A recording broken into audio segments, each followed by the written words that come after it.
Hello my dear students, आप सभी का स्वागत है एनसीईआरटी की छोटी छोटी बातें सीरीज पर, जहां पर आपको मिलती है एनसीईआरटी की हर एक लाइन की detail explanation, previous year questions plus multiple choice questions के साथ।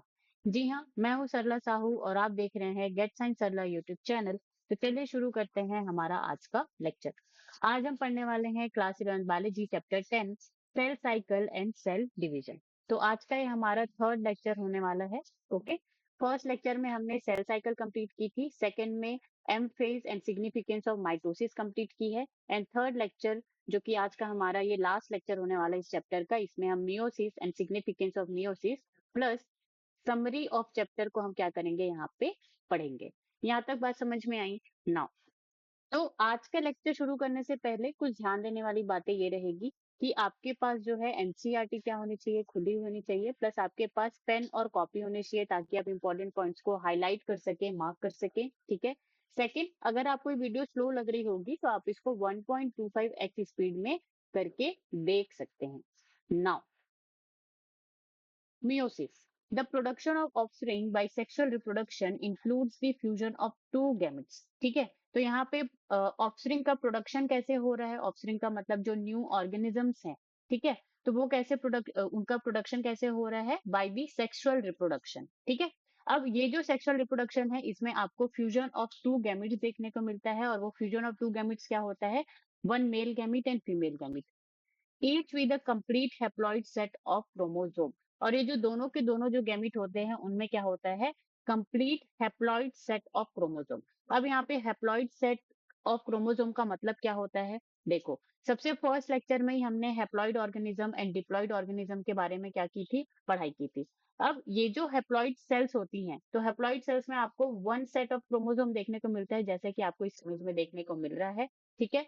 एंड डिप्लॉइड में आपको टू सेट्स ऑफ क्रोमोसोम जो है देखने को मिलता है, जैसे कि इस सेल में आपको देखने को मिल रहा है। तो यहाँ पे जैसे ये एक क्रोमोसोम है, तो उसका जो है कॉपी वाला जो सेट है वो भी यहाँ पे क्या है? प्रेजेंट है। ठीक है।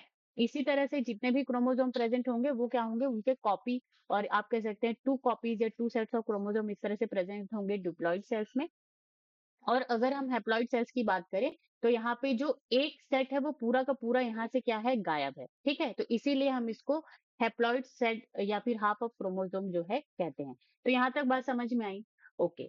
नाउ, तो यहाँ पे जो फ्यूजन ऑफ गैमिट्स हो रहे हैं, जो मेल एंड फीमेल गैमिट जो फ्यूज हो रहे हैं, उनके पास क्या है? Haploid set of chromosome present है।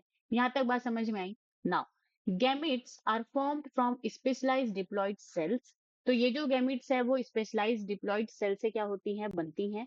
These specialized kind of cell division that reduces the chromosome number by half result in the production of haploid daughter cells. तो इस तरह का जो सेल डिवीजन है जिसमें जो क्रोमोसोम नंबर है वो क्या हो जा रहा है? हाफ हो जा रहा है, और वहां पे हैप्लॉइड डॉटर सेल्स का क्या हो रहा है? प्रोडक्शन हो रहा है। This kind of division is called meiosis. तो इस तरह का जो सेल डिवीजन होता है उसको हम क्या कहते हैं? मियोसिस कहते हैं। अब देखो यहाँ पे क्या हो रहा है, यहाँ पे किसकी किसकी बात हुई? सेक्सुअल रिप्रोडक्शन की। तो सेक्सुअल रिप्रोडक्शन जब भी होता है तो वहां पे ऑफस्प्रिंग का प्रोडक्शन होता है, जो न्यू ऑर्गेनिज्म है वो क्या होते हैं? फॉर्म होते हैं। अब ये जो सेक्सुअल रिप्रोडक्शन होता है उसमें क्या होता है कि दो गैमिट्स का क्या होता है? यहाँ पे फ्यूजन होता है, एक होता है मेल गैमिट, एक होता है फीमेल गैमिट। लेकिन ये जो गैमिट्स है वो बनते कहाँ से हैं? ठीक है, तो यहाँ पे स्पेशलाइज्ड डिप्लॉइड सेल्स होती हैं। ठीक है, ये कैसे होंगे? डिप्लॉइड होंगे। यहाँ पे टू सेट्स ऑफ क्रोमोसोम या टू कॉपीज ऑफ क्रोमोसोम क्या होंगे? प्रेजेंट होंगे। तो ये स्पेशलाइज्ड डिप्लॉइड सेल्स होती है जिनको हम जर्म सेल्स भी कहते हैं। इन अब ये जो सेल है इसमें क्या होता है? गैमेटोजेनेसिस का प्रोसेस होता है। क्या होता है? गैमेटोजेनेसिस का प्रोसेस होता है। और गैमेटोजेनेसिस के प्रोसेस के रिजल्ट में क्या बनता है? यहाँ पे गैमिट का फॉर्मेशन होता है। अब जो मेल बॉडी है उसमें मेल गैमिट बनेगा, और जो फीमेल बॉडी है उसमें फीमेल गैमिट बनेगा।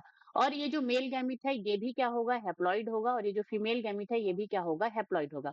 मतलब कि यहाँ पे जो स्पेशलाइज्ड डिप्लॉइड सेल है ये जो है डिवाइड होकर के दो क्या बनाती है? सेल्स बनाती है। और उनका जो जेनेटिक मटेरियल है, जो सेट ऑफ क्रोमोसोम है, वो डिप्लॉइड से क्या हो जाता है? हैप्लॉइड हो जाता है। ठीक है, हाफ हो जाता है। तो इस तरह का जो सेल डिवीजन होता है, ठीक है, उसको जिसमें क्या हो रहा है? यहाँ पे reduce the chromosome number by half. जिसमें कि क्रोमोसोम का जो नंबर है वो हाफली क्या हो रहा है, यहाँ पे डिवाइड हो जा रहा है, रिड्यूस हो जा रहा है। और यहाँ पे production of haploid daughter cells, और यहाँ पे कैसे हेप्लॉइड डॉटर सेल्स का यहाँ पे क्या हो रहा है, प्रोडक्शन हो रहा है। तो इस तरह के डिवीजन को हम यहाँ पे क्या कह रहे हैं, मियोसिस कह रहे हैं। तो यहाँ तक बात समझ में आई कि कैसे जो है सेक्सुअल रिप्रोड्यूसिंग जो ऑर्गेनिज्म है, उनके जो सेल्स हैं वो क्या होते हैं, यहाँ पे स्पेशलाइज्ड होते हैं, फिर उनमें गैमेटोजेनेसिस प्रोसेस होता है, गैमेट, फिर गैमेट फॉर्मेशन होता है, मेल एंड फीमेल गैमेट, ठीक है। तो यहाँ पे 2n से हैप्लॉइड जो है सेल जो है बन रही है, जहाँ पे क्रोमोसोम का नंबर क्या हो रहा है, रिड्यूस हो रहा है। यहाँ तक बात समझ में आई। तो इस तरह का जो सेल डिवीजन जिसमें क्रोमोसोम का नंबर आधा हो जाए, हाफ हो जाए, उसको हम क्या कहेंगे, मियोसिस। यहाँ तक बात क्लियर होगी। नाउ अब ये जो male gamete and female gamete है, दोनों के दोनों में क्या है, haploid set of chromosome present है, ठीक है। तो ये दोनों जो है फ्यूज होंगे यहाँ पे। फ्यूजन ऑफ टू गैमिट्स को हम क्या कहते हैं, फर्टिलाइजेशन कहते हैं। रिमेंबर हमने क्या पढ़ा था यहाँ पे, अल्टरनेशन ऑफ जनरेशन पढ़ा था प्लांट्स में। तो वहां पर हमने ये जो गैमेटोजेनेसिस, गैमिट फॉर्मेशन, फर्टिलाइजेशन, ठीक है, ये सबको देखा था। फर्टिलाइजेशन का दूसरा नाम क्या होता है, सिंगेमी होता है। ओके। तो यहाँ पे अब ये जो male gamete and female gamete जो कि हैप्लॉइड है, वो दोनों का यहाँ पे क्या होगा, फ्यूजन होगा, ठीक है। वो दोनों का यहाँ पे क्या होगा, फ्यूजन होगा। और वो फिर से डिप्लॉइड सेल्स क्या कर लेंगी, बना लेंगी, ठीक है। अब ये जो डिप्लॉइड सेल है, ये जो है क्या करेगा, यहाँ पे प्रोलिफरेट करेगा, सेल डिवाइड करेगा और मैच्योर होगा, और फिर एक ऑर्गेनिज्म आपको देखने को मिलेगा। फॉर एग्जाम्पल आप ह्यूमंस का ही ले लें। ह्यूमंस में मेल गैमेट स्पर्म होता है, फीमेल्स में जो है ओवम होता है। दोनों जो है फ्यूज होकर के, फर्टिलाइजेशन हो करके वहां पे जाइगोट बनाते हैं, जाइगोट से एम्ब्रियो, फिर उसके बाद वो क्या होता है, पूरा ह्यूमन बेबी फॉर्म हो जाता है, ठीक है। Now meiosis ensure the production of haploid phase in the life cycle of sexually reproducing organism। तो जो सेक्सुअली रिप्रोडक्शन ऑर्गेनिजम्स होते हैं, ठीक है, जिनमें टू पार्टनर्स की जरूरत होती है, तो उसमें ये जो मियोसिस होता है वो क्या इंश्योर करता है, ताकि ये इंश्योर करता है कि वहां पे हिप्लॉइड फेज भी आए, ठीक है। तो यहाँ पे haploid phase in that particular organisms life cycle लाने का जिम्मा किसका होता है, मियोसिस का होता है, ठीक है ना। Whereas fertilization restore the diploid phase। अब यहाँ पे क्या लिखा है कि फर्टिलाइजेशन क्या करता है, रीस्टोर द डिप्लॉइड फेज। तो यहाँ पे आप देख सकते हैं कि पहले जो डिप्लॉइड सेल था उसमें जो है मियोसिस हुआ, फिर हैप्लॉइड आया, ठीक है। तो ये क्या हो गया, haploid phase of that particular organism. अब यहाँ पे ये फ्यूजन हो रहा है, फर्टिलाइजेशन हो रहा है, तो यहाँ पे क्या बन जाएगा, डिप्लॉइड सेल बन जाएगा। तो यहाँ पे क्या हो रहा है, पहले जो पेरेंट सेल था वो क्या था, डिप्लॉइड था, फिर उसके बाद जो इन रिजल्ट जो बन रहा है वो भी क्या है, डिप्लॉइड है। तो डिप्लॉइड फेज का यहाँ पे क्या हो रहा है, रीस्टोरेशन हो रहा है, ठीक है, रीस्टोर हम कर रहे हैं यहाँ पे। तो यहाँ तक बात समझ में आई। Now we come across meiosis during gametogenesis in plants and animals. This leads to the formation of haploid gametes. The key feature of the meiosis as follows। ठीक है। तो यहाँ पे लिखा है कि जो meiosis है, म्यूसिस कब होता है, ड्यूरिंग द गैमेटोजेनेसिस। अब ये चीज जो है प्लांट्स में भी होती है और एनिमल्स में भी होती है। तो एनिमल्स का चलो आप कहीं ना देखें तो सिर्फ और सिर्फ आप किस में देख लें, ह्यूमंस में देख लीजिए फॉर एग्जांपल, ठीक है, होता है ये सारे एनिमल्स में है। और इसी तरह से ये जो गैमेटोजेनेसिस का जो प्रोसेस है वो प्लांट्स में भी होता है, जैसे कि हमने अल्टरनेशन ऑफ जनरेशन में पढ़ा था चैप्टर 3 में। ओके। नाउ तो ये चीज तो मैंने आपको समझा ही दी है पहले फर्स्ट लेक्चर में ही, ठीक है। आपको उसका लिंक जो है डिस्क्रिप्शन में मिल जाएगा, वहां से जाकर के देख सकते हैं। नाउ अब हम यहाँ पे आगे बढ़ते हैं। तो मियोसिस का यहाँ पे क्या दिया गया है, की फीचर्स दिए गए हैं। Meiosis involves two sequential cycle of nuclear and cell division called meiosis 1 and meiosis 2। Okay. तो अब यहाँ पे ये जो मियोसिस है, मियोसिस में क्या होता है, टू सीक्वेंशियल साइकिल होता है of nuclear division and cell division. तो न्यूक्लियर डिवीजन को हम क्या कहते हैं, कैरियोकाइनेसिस कहते हैं, ठीक है। एंड ये जो सेल डिवीजन है इसको हम क्या कहते हैं यहाँ पे, साइटोकाइनेसिस। तो ये जो न्यूक्लियर डिवीजन है इसमें क्या होगा, सिर्फ और सिर्फ न्यूक्लियस का डिवीजन होगा, फिर उसके बाद जो है साइटोप्लाज्म का डिवीजन होता है, जिसको हम क्या कहते हैं, साइटोकाइनेसिस कहते हैं, ठीक है। तो जैसे माइटोसिस में हमने देखा था, क्या देखा था माइटोसिस में, माइटोसिस में हमने देखा था कि ये एक डिप्लॉइड सेल है, इसमें जो है माइटोसिस होता है, फिर ये यहाँ पे टू डिप्लॉइड सेल यहाँ पे क्या हो जाते हैं, प्रोड्यूस हो जाते हैं, ठीक है। तो यहाँ पे एक बार कैरियोकाइनेसिस हुआ और एक बार क्या हुआ, साइटोकाइनेसिस हुआ था, किसमें, माइटोसिस में। लेकिन अगर आप मियोसिस की बात करें तो मियोसिस में आपको 2 sequential cycle of nuclear and cell division देखने को मिलता है। मतलब कि यहाँ पे कैरियोकाइनेसिस भी 2 बार होगा, साइटोकाइनेसिस भी 2 बार होगा। आप यहाँ पे लिख लीजिए, मियोसिस में क्या होगा, 2 times nuclear division and 2 times cell division. यहाँ तक बात समझ में आई? नाउ, तो इसीलिए अब यहाँ पे इसको हमने 2 पार्ट में डिवाइड कर दिया है, मियोसिस 1 एंड मियोसिस 2। तो यहाँ पे क्या है, मियोसिस 1 एंड मियोसिस 2। मियोसिस को हमने इस तरह से डिवाइड किया। मियोसिस 1 में आपको प्रोफेज 1, मेटाफेज 1, एनाफेज 1, टेलोफेज 1, तो ये क्या हो जाएगा, कैरियोकाइनेसिस 1। ठीक है। फिर उसके बाद यहाँ पे क्या होगा, साइटोकाइनेसिस, तो ये क्या हो जाएगा, साइटोकाइनेसिस 1। फिर इसके बाद मियोसिस 1 के बाद यहाँ पे क्या आएगा, मियोसिस 2 आएगा। ठीक है। इसमें आपका प्रोफेज 2, मेटाफेज 2, एनाफेज 2, टेलोफेज 2। ठीक है। तो ये क्या हो जाएगा, कैरियोकाइनेसिस न्यूक्लियर डिवीजन 2।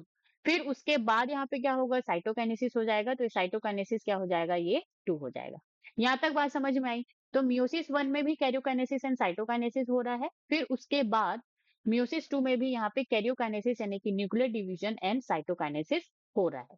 यहाँ तक बात समझ में आई? Now, but only a single cycle of DNA replication, that is the very very very very important point. बच्चों को यहीं पे जो है एग्जामिनर जो है यहीं पे कंफ्यूज करता है कि जो मियोसिस है उसमें 2 बार न्यूक्लियर डिवीजन हो रहा है, 2 बार सेल डिवीजन हो रहा है, तो क्या यहाँ पे 2 बार डीएनए रेप्लिकेशन होगा? नहीं होगा। ठीक है। यहाँ पे जो है आपका सिर्फ और सिर्फ एक ही बार ही डीएनए का क्या होगा, यहाँ पे रेप्लिकेशन होगा। और वो कब होगा, मियोसिस 1 के पहले। ठीक है। मियोसिस 1 के पहले जो सेल होगा वो इंटरफेज में होगा, तो वो जो इंटरफेज का जो एस फेज होगा वहीं पर ही डीएनए रेप्लिकेशन होगा। उसके बाद जब जब यहाँ पे मियोसिस 1 कंप्लीट हो जाएगा साइटोकाइनेसिस में, तब फिर जब वो मियोसिस 2 में जाएगा तब वहां पे कोई भी डीएनए रेप्लिकेशन का जो प्रोसेस है वो नहीं होगा। That is the very very important point. Now, meiosis 1 is initiated after parental chromosome have replicated to produce identical sister chromatids at the S phase. Now, अब यहाँ पे क्या हो रहा है कि यहाँ पे बताया गया है कि ये जो मियोसिस 1 है वो स्टार्ट कब हो रहा है। ठीक है। तो ये जो मियोसिस 1 है वो कब स्टार्ट हो रहा है, जब ये जो इंटरफेज है, ठीक है, ये जो सेल था मियोसिस 1 में एंटर करने के पहले यहाँ पे क्या होगा, इंटरफेज आएगा। इंटरफेज में जी1 फेज होगा, एस फेज होगा एंड जी2 फेज होगा। ठीक है। अब ये जो एस फेज है इसमें क्या होगा, डीएनए रेप्लिकेशन होगा। अब यहाँ पे लिखा गया है क्या, कि parental chromosome have replicated to produce identical sister chromatid at S phase. तो मैंने आपको बताया था क्या, कि हमेशा यहाँ पे 1 क्रोमोसोम एंड 1 क्रोमेटिड होता है, लेकिन एस फेज में ये क्या हो जाता है, 1 क्रोमोसोम एंड इस तरह से 2 क्रोमेटिड हो जाता है। Let me make it more clear. ठीक है। ये क्या हो जाएगा, यहाँ पे सेंट्रोमियर हो जाएगा, this is 1 chromatid and this is the second chromatid. ठीक है। तो पहले एस फेज में जी1 फेज की अगर हम बात करें तो वहां पे क्या था, 1 क्रोमोसोम एंड 1 क्रोमेटिड। लेकिन एस फेज में क्या हो जाता है, 1 क्रोमोसोम एंड 2 क्रोमेटिड। ये चीज हमने अच्छे से देखी है। तो ये जो है क्या हो जाएगा, यहाँ पे 2 आइडेंटिकल सिस्टर क्रोमेटिड्स हो जाएंगे। यहाँ तक बात क्लियर हुई? नाउ, तो जब ये जो है एस फेज में इस तरह से डीएनए रेप्लिकेशन हो जाएगा, फिर जी2 फेज आएगा, फिर उसके बाद ये जो सेल है वो मियोसिस 1 में क्या करेगी, एंटर करेगी। Meiosis involves pairing of homologous chromosome and recombination between non-sister chromatids of homologous chromosome. Okay, तो ये इस चीज को हम जो है नेक्स्ट स्लाइड में समझेंगे। पहले यहाँ पे जो जो चीजें मैंने लिखी है उसको हम पढ़ लेते हैं। तो let me erase this first. Okay, चलो। अब यहाँ पे इंटरफेज हुआ, डीएनए रेप्लिकेशन हो गया, जी2 फेज भी कंप्लीट हो गया। अब ये जो सेल जो है कहाँ पे, मियोसिस 1 में क्या कर रही है, एंटर कर रही है। ठीक है। अब ये जो सेल है ये कैसा है, यहाँ पे आपको देखने को मिल रहा है 2 सेट्स ऑफ क्रोमोसोम है, डिप्लॉइड है। ठीक है। अब मियोसिस 1 जब होगा तब भी ये यहाँ पे कैसा होगा, डिप्लॉइड ही होगा। कैसा होगा, डिप्लॉइड ही होगा। ठीक है। अब मियोसिस 1 के एंड में यहाँ पे क्या बनता है, dyad of cell. Dyad of cells का मतलब यहाँ पे क्या है, 2 डॉटर सेल्स। ठीक है। 2 डॉटर सेल्स जो है यहाँ पे फॉर्म होगी। फिर उसके बाद मियोसिस 1 के बाद यहाँ पे क्या आएगा, मियोसिस 2 आएगा। तो मियोसिस 2 के कंप्लीशन के बाद यहाँ पे टेट्राड ऑफ सेल्स बनेगा। टेट्राड ऑफ सेल्स का मतलब क्या होता है, 4 haploid cells are formed at the end of the meiosis 2। तो ये 4 सेल्स यहाँ पे हेप्लॉइड सेल्स बन रही हैं, इसको हम क्या कहेंगे, टेट्राड। 4 सेल्स बनी, टेट्राड मीन्स 4। ठीक है। और मियोसिस 1 जैसे ही कंप्लीट होता है तब तब यहाँ पे क्या होता है, dyad of cells, 2 daughter cells जो है यहाँ पे फॉर्म होती है। नाउ, अब यहाँ पे एक इंपॉर्टेंट टर्म होता है क्या, इंटरकाइनेसिस। तो ये जो इंटरकाइनेसिस है ये क्या है? देखो, मियोसिस 1 है, ठीक है? तो मियोसिस 1 के रिजल्ट में यहाँ पे 2 सेल्स हुई।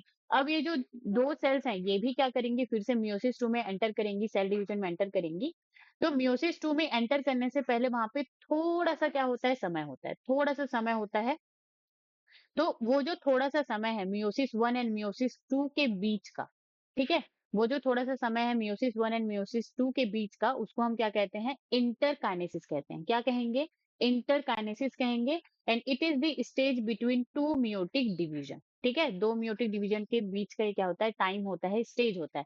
और ये जनरली कैसा होता है? शॉर्ट लिव्ड होता है, मतलब कि बहुत ही कम समय के लिए होता है। तो उसको हम क्या कहते हैं? इंटरकाइनेसिस। यहाँ तक बात क्लियर हुई कि मियोसिस में क्या हो रहा है? जो डिप्लॉइड सेल्स हैं वो पहले मियोसिस 1 में जो है डायड ऑफ सेल्स बना रही है जो कि डिप्लॉइड ही होगा, ठीक है? उसके बाद मियोसिस 2 होगा, मियोसिस 2 में टेट्राड ऑफ सेल्स बनेंगी जो कि कैसे होंगे? सारे के सारे हैप्लॉइड होंगे, सिर्फ और सिर्फ वन सेट ऑफ क्रोमोसोम जो है क्या होगा यहाँ पे प्रेजेंट होगा। यहाँ तक बात समझ में आई? Now let's move forward. अब जो है हम ये लाइन समझते हैं, meiosis involves pairing of homologous chromosome and recombination between non sister chromatids of homologous chromosome. तो सबसे पहले तो हम ये समझते हैं कि होमोलॉगस क्रोमोसोम क्या है। यहाँ पे लिखा है ये जो होमोलॉगस क्रोमोसोम है have the same size and shape, ठीक है? सेम साइज होगा, सेम शेप होगा। Have the same position of the centromere, तो सेंट्रोमियर का जो पोजीशन है वो भी क्या होगा? सेम होगा। And contains genes for the same traits at the same loci, और जो जीन्स जो प्रेजेंट होंगे सेम ट्रेट के लिए, सेम ट्रेट मतलब कि सेम कैरेक्टर के लिए वो सेम लोकाई पर क्या होंगे? प्रेजेंट होंगे। तो देखो सबसे पहले ये क्या है? क्रोमोसोम है, तो ये क्या है? क्रोमेटिड है, ठीक है? ये क्या है? क्रोमेटिड है। ये क्या है? सेंट्रोमियर है। इतना तो हमें पता है ना। ये क्या है? सेंट्रोमियर है। यहाँ तक बात समझ में आई? अब देखो, होमोलॉगस क्रोमोसोम में हमेशा क्या होंगे? दो क्रोमोसोम जो है इन्वॉल्व होंगे, ठीक है? तभी तो हम होमोलॉगस कहेंगे। दो लोगों का क्या कर रहे हैं हम यहाँ पे? कंपैरिजन कर रहे हैं। और ऐसे दो लोग जिनका साइज भी सेम है, शेप भी सेम है, ठीक है? और उनके पास जो सेंट्रोमियर है उनका भी जो पोजीशन है, चाहे वो बीच में हो या यहाँ पे हो, चाहे वो मेटासेंट्रिक हो, सब मेटासेंट्रिक हो, या फिर क्या हो, एक्रोसेंट्रिक हो या टीलोसेंट्रिक हो, ठीक है? तो सेंट्रोमियर यहाँ पे क्या होगा? पोजीशन जो है सेम होगा दोनों में। और जो जीन्स होते हैं, जैसे कि हाइट के लिए जो जीन्स है अगर वो यहाँ पे प्रेजेंट है इस क्रोमोसोम में, तो वो यहीं पर ही प्रेजेंट होगा दूसरे क्रोमोसोम में भी, ठीक है? यहाँ तक बात समझ में आई? तो ये क्या होते हैं? होमोलॉगस क्रोमोसोम होते हैं। इतनी बात क्लियर है? नाउ अब हम यहाँ पे समझते हैं कि सिस्टर क्रोमेटिड क्या है एंड नॉन सिस्टर क्रोमेटिड क्या है। यहाँ पे नाम दिया गया है ना, non sister chromatids of homologous chromosome. तो देखो, मैंने आपको क्या बताया है? वन क्रोमोसोम वन क्रोमेटिड, ठीक है? जैसे जो जीवन फेज है, ओके, और जो डॉटर सेल्स जो बनती हैं माइटोसिस में, जो डॉटर सेल्स नॉर्मल फेज में जो भी क्रोमोसोम होते हैं उनमें क्या होता है? वन क्रोमोसोम वन क्रोमेटिड होता है। तो this is the one chromosome और ये पूरा का पूरा जो है यहाँ पे ये क्या है? वन क्रोमेटिड है। ओके, अब यहाँ पे क्या होगा? ये जो सेल है इंटरफेज में एंटर कर रही है, इंटरफेज में है, ओके। तो यहाँ पे एस फेज ऑफ इंटरफेज आता है। एस फेज ऑफ इंटरफेज में क्या होता है? डीएनए का रेप्लिकेशन होता है। अब डीएनए का रेप्लिकेशन कैसे होता है? ये जो वन क्रोमोसोम है तो इसका जो वन क्रोमेटिड है ये यहाँ पे इस तरह से क्या बना लेता है? कॉपी बना लेता है, ठीक है? So this is the one chromatid जो कि पहले से था। और एस फेज के बाद जो यहाँ पे क्रोमेटिड बना है वो कौन सा क्रोमेटिड है? ये वाला क्रोमेटिड है। यहाँ तक बात समझ में आई? अब यहाँ पे क्या हो गया? एस फेज के बाद one chromosome and two chromatids हो गए जो कि सेंट्रोमियर से क्या है? अटैच्ड है। ओके, अब यहाँ पे ये जो क्रोमेटिड है और ये जो क्रोमेटिड है ये दोनों को हम आपस में क्या कहेंगे? Sister chromatids. क्यों? क्योंकि वो एक ही सेंट्रोमियर से क्या है? अटैच्ड है, ठीक है? इसको हम क्या कहेंगे? Sister chromatids. और ये कैसे होंगे? आइडेंटिकल होंगे। आइडेंटिकल का मतलब पता है ना आप लोगों को? एग्जैक्ट कॉपी, ठीक है? ये क्या होते हैं? आइडेंटिकल होंगे, ठीक है? नाउ अब यहाँ पे क्या होता है? मियोसिस वन आता है। मियोसिस वन में क्या होगा? प्रोफेज वन आएगा। और प्रोफेज वन को भी हम लोग अभी देखेंगे, बहुत सारे फेजेस में डिवाइड करेंगे। तो उसमें क्या आता है? यहाँ पे जाइगोटीन आता है, ठीक है? अब ये जो जाइगोटीन जो फेज है इसमें क्या होता है? Pairing of homologous chromosome. तो देखो, जो न्यूक्लियस है, न्यूक्लियस जो है एस फेज में एंटर किया, ठीक है? एस फेज में डीएनए एस फेज में यहाँ पे क्या हो जाएगा? यहाँ पे डीएनए रेप्लिकेशन हो जाएगा। तो क्रोमोसोम जो है इस तरह से यहाँ पे इस तरह से ये पड़े हुए रहते हैं, ठीक है? अब यहाँ पे ये जो जाइगोटीन है, जाइगोटीन फेज में क्या होता है? तो ये जो होमोलॉगस क्रोमोसोम है जो कि इधर-उधर पड़े हुए हैं, ये आपस में क्या करना शुरू करते हैं, पेयरिंग करना शुरू करते हैं। ठीक है? आप जो है मेरे जैसे हो, आप मेरे साथ आ जाओ, इस तरह से। तो यहाँ पे 2 क्रोमोसोम का क्या होता है, पेयरिंग होता है होमोलॉगस क्रोमोसोम का कौन से फेज़ में, ज़ाइगोटिक फेज़ में। अब यहाँ पे आप देखें तो ये पेयर में इस तरह से प्रेज़ेंट होंगे, ठीक है? अब यहाँ पे ये जो एक क्रोमोसोम है, this is the first and this is the second chromosome. अब यहाँ पे इनके जो आपस में क्रोमेटिड्स का जो हम कंपैरिजन करेंगे, this chromatid and this chromatid क्या हो जाएंगे, नॉन सिस्टर क्रोमेटिड हो जाएंगे। ठीक है? क्यों? क्योंकि ये अलग अलग क्रोमोसोम से आ रहे हैं।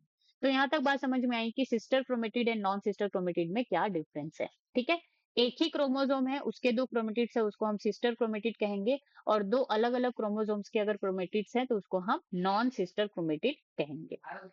नाउ अब यहाँ पे क्या बोला जा रहा है, ये जो मियोसिस होता है उसमें पेयरिंग ऑफ होमोलॉगस क्रोमोसोम तो होगा ही, साथ ही यहाँ पे recombination between non sister chromatids of homologous chromosome.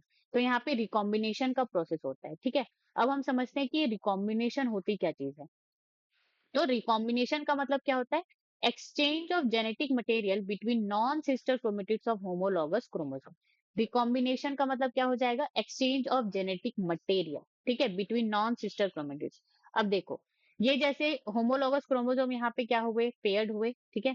Pair होकर के वो इस तरह से क्या करते हैं, क्रॉसओवर क्रॉसिंग करते हैं। ठीक है? ये एक दूसरे के मटेरियल्स को क्या करेंगे, एक्सचेंज करेंगे और इस तरह से एक्सचेंज हो जाएगा इनका जो भी जेनेटिक मटेरियल यहाँ पे प्रेजेंट है वो। तो ये जो प्रोसेस है, ये जो एक्सचेंज ऑफ जेनेटिक मटेरियल, इसी को हम क्या कह रहे हैं यहाँ पे, रिकॉम्बिनेशन कह रहे हैं। और जैसे कि आप देख सकते हैं कि ये दोनों यहाँ पे कहाँ पे हो रहे हैं, नॉन सिस्टर क्रोमेटिड के बीच में हो रहा है। यहाँ तक बात समझ में आई? ओके। अब इसको हम रिकॉम्बिनेशन क्यों कह रहे हैं, कॉम्बिनेशन का मतलब तो समझ में आता है कि पहले से जो बना बनाया है, ठीक है, कॉम्बिनेटेड फॉर्म में, तो उसको हम क्या कहेंगे, कॉम्बिनेशन कहेंगे। अब यहाँ पे जेनेटिक मटेरियल का एक्सचेंज होगा। ठीक है? जेनेटिक मटेरियल का एक्सचेंज होगा, इसका मतलब यहाँ पे क्या आएगा, वेरिएशन आएगा। क्या आएगा, वेरिएशन। जैसे कि अगर अगर हम आपकी बात करें तो आप जो है अपने जो माता पिता हैं, मम्मी पापा हैं, उनके जैसे आप नहीं दिखते। ठीक है? थोड़ी बहुत सिमिलैरिटीज होती है लेकिन आप बहुत ज्यादा उनसे क्या होते हैं, डिफरेंट होते हैं। ठीक है? आपका फेस जो है अलग दिखता है, थोड़ा बहुत मैच होगा लेकिन वो अलग दिखता है। तो वो जो वेरिएशन आता है, ठीक है, वो जो वेरिएशन आता है वो किसकी वजह से आता है, ये मियोसिस में जो रिकॉम्बिनेशन होता है, एक्सचेंज ऑफ जेनेटिक मटेरियल होता है, ये उसकी वजह से आता है। ठीक है? तो मेयोसिस जो है बहुत ही ज़्यादा इम्पोर्टेंट हो जाता है ऑर्गेनिज़म्स के पॉपुलेशन में वेरिएशन लाने के लिए, ठीक है? विभिन्नता लाने के लिए। जैसे कि आप क्या होते हैं, आप अगर एक क्लास में 30 बच्चे हैं, तो 30 बच्चों में ही आपका जो फेस स्ट्रक्चर अलग होगा, स्किन टाइप अलग होगा, हेयर का स्ट्रक्चर अलग होगा, ठीक है? तो ये सारी चीज़ें किस वजह से होती है? मेयोसिस जो प्रोसेस होता है, ठीक है? मेयोसिस जो प्रोसेस होता है और उसमें भी ये जो रिकॉम्बिनेशन, जो फिर से रिकम्बाइंड जो जेनेटिक मटेरियल होता है उसकी वजह से होता है। तो मियोसिस जो है वेरिएशन के लिए बहुत ज्यादा क्या होता है, यहाँ पे इंपॉर्टेंट होता है। तो यहाँ पे आपको रिकॉम्बिनेशन समझ में आया? ओके। अब ये जो रिकॉम्बिनेशन है, ये जो है एक एंजाइम मीडिएटेड प्रोसेस है, मतलब कि यहाँ पे एक एंजाइम जो है क्या करता है, काम करता है, और उस एंजाइम का क्या नाम होता है, रिकॉम्बिनेज एंजाइम। क्या नाम होता है, रिकॉम्बिनेज एंजाइम। ठीक है? और ये जो रिकॉम्बिनेशन है, ये कहाँ पे आपको देखने को मिलेगा, पेकाइटिन स्टेज ऑफ प्रोफेज 1। ठीक है? ये सारी चीजें अभी हम देखेंगे। नाउ अब यहाँ पे इसको पढ़ते हैं। Meiosis involves pairing of homologous chromosome, yes, and recombination between non-sister chromatids of homologous chromosome. I hope that you understand this line. ठीक है? ये एक लाइन समझाने के लिए मैंने आपको इतनी सारी चीजें बताई। ठीक है? तो एक लाइन को समझने के लिए इतनी सारी चीजों को समझना ही क्या कहलाता है, कॉन्सेप्ट कहलाता है। अब इसके बाद अगर आपको ये समझ में आ गया तो इससे जो है, इससे रिलेटेड कुछ भी क्वेश्चन आए आप आराम से सॉल्व कर लेंगे। Now 4 cells are formed at the end of the meiosis 2। तो meiosis 2 के एंड में आपको यहाँ पे 4 haploid cells जो है देखने को मिल रही है। ठीक है? 1 2 3 4, जिसको हम क्या कह रहे हैं, tetrad of cells. Now let's move forward. Okay. तो यहाँ पे ह्यूमंस में क्या होता है, total chromosome 2n is equal to 46 chromosome होता है, और ये कैसे होते हैं, 23 होमोलोगस पेयर्स में प्रेजेंट होते हैं। ठीक है? अब यहाँ पे ये जो होमोलोगस क्रोमोसोम है 23, जैसे कि आप यहाँ पे human karyotype study of chromosome, ठीक है, इसमें आप देख सकते हैं। ठीक है? तो this is the 1 pair, 2 pair, 3 pair. तो इस तरह से यहाँ पे 23 पेयर दिया गया है मेल एंड फीमेल्स में। ओके, यहाँ पे होमोलॉगस क्रोमोसोम के बारे में बोला गया है, इसीलिए मैं आपके लिए ये जो चीज है ये लेकर के आई हूँ। वैसे तो इस चीज को हमें जो है जो सेक्स डिटर्मिनेशन हम क्लास 12 में पढ़ेंगे, वहां पे हम एक बार फिर से पढ़ेंगे। ठीक है, तो देखो यहाँ पे क्या होता है, टोटल क्रोमोसोम 46 होता है, जो कि 23 होमोलोगस पेयर्स में क्या होता है, प्रेजेंट होता है। अब यहाँ पे जो 22 पेयर है उसको हम क्या कहते हैं, ऑटोसोम। तो यहाँ से फर्स्ट पेयर से लेकर के 22 तक, ठीक है, मेल एंड फीमेल, फीमेल में भी फर्स्ट लेकर के 22 तक ये कैसे होते हैं, ऑटोजोम होते हैं। कैसे होते हैं, ऑटोजोम होते हैं। और जो एक पेयर है, लास्ट का जो एक पेयर है, 23rd पेयर है मेल एंड फीमेल में, वो कैसा होता है, सेक्स क्रोमोसोम। सेक्स क्रोमोसोम इसको हम इसलिए कहते हैं क्योंकि ये क्या करता है, सेक्स डिटरमाइन करता है कि जो भी ऑफस्प्रिंग जो बनने वाला है, ठीक है, वो मेल होगा या फीमेल होगा। ओके, तो यहाँ पे जो 1 पेयर है उसमें भी जो अगर एक्स एक्स है, तो वो एक्स एक्स जो क्रोमोसोम है जो कि होमोलॉगस है, जो कि क्या होगा, होमोलॉगस है, सेम सेम है, तो वो क्या होगा, आपको फीमेल में देखने को मिलेगा। और मेल की अगर हम बात करें, ये जो 23rd पेयर है वो एक्स वाई होता है, जो कि not homologous in male. Not homologous in male क्यों, क्योंकि एक्स एंड वाई जैसे अगर आप ये मेल की स्ट्रक्चर में देखें तो एक्स जो है क्या है, यहाँ पे इनका जो साइज है वो क्या है, डिफरेंट है। ठीक है, एक्स एंड वाई का साइज क्या है यहाँ पे, डिफरेंट है। तो एक्स और वाई में जो मेल्स होते हैं उनमें जो है होमोलॉगस, जो 23rd पेयर होता है वो होमोलॉगस नहीं होता, क्या होता है, हेटेरोलॉगस। यहाँ तक बात समझ में आई ना। अब हम यहाँ पे समझेंगे homologous chromosome and sister chromatids के बीच में डिफरेंस। तो होमोलॉगस क्रोमोसोम यहाँ पे क्या है, 2 डिफरेंट क्रोमोसोम है। ओके, एंड सिस्टर क्रोमेटिड्स क्या है, 2 आइडेंटिकल कॉपीज है। तो यहाँ पे ये क्या है, सेंट्रोमियर है। तो यहाँ पे ये क्या हो गया, एक क्रोमेटिड, और यहाँ पे क्या हो गया, दूसरा क्रोमेटिड। तो ये क्या हो जाएंगे, आइडेंटिकल सिस्टर क्रोमेटिड। लेकिन यहीं पे सेम शेप एंड साइज का यहाँ पे क्या आ जाए, दूसरा क्रोमोसोम आ जाए, तो इसको हम, इन दोनों को हम क्या कहेंगे, होमोलॉगस क्रोमोसोम कहेंगे। होमोलॉगस क्रोमोसोम में 1 मैटरनल प्लस 1 पैटर्नल जो है क्रोमोसोम प्रेजेंट होता है। ठीक है, तो यहाँ पे जो पेयर्ड होता है, तो ये जो एक क्रोमोसोम है वो मेल से आया हुआ होता है, और एक जो क्रोमोसोम है वो फीमेल से आया होता है। ठीक है, अगर जो है अ, अगर जो है जैसे कोई यहाँ पे मेल एंड फीमेल है, ठीक है, इनका बेबी क्या हुआ, मेल हुआ। ठीक है, इनका बेबी क्या हुआ, मेल हुआ। तो ये जो जैसे हम ये 1 पेयर ऑफ क्रोमोसोम को देखें, तो ये जो एक क्रोमोसोम है वो मेल से आया हुआ है, और दूसरा क्रोमोसोम जो है फीमेल से आया हुआ है। ठीक है, तो इसी तरह से जो 46 क्रोमोसोम है उसमें से जो 23 क्रोमोसोम है वो मदर से आया हुआ होता है, 23 क्रोमोसोम जो है फादर से आया होता है। सिस्टर क्रोमेटिड्स की बात करें तो सिस्टर क्रोमेटिड जो है डीएनए रेप्लिकेशन में जो है फॉर्म होता है। Okay, and homologous chromosome pair in meiosis 1। और ये जो सिस्टर क्रोमेटिड्स हैं ये separate in mitosis and meiosis 2। ठीक है, तो ये सेपरेट होते हैं, माइटोसिस में सेपरेट होते हैं ये जो सिस्टर क्रोमेटिड्स हैं, और मियोसिस 2 जो फेज है उसमें सेपरेट होते हैं। So that is the this table is very important. Okay, now meiosis 1, Prophase 1. Prophase of the first meiotic division is typically longer and more complex when compared to prophase of mitosis.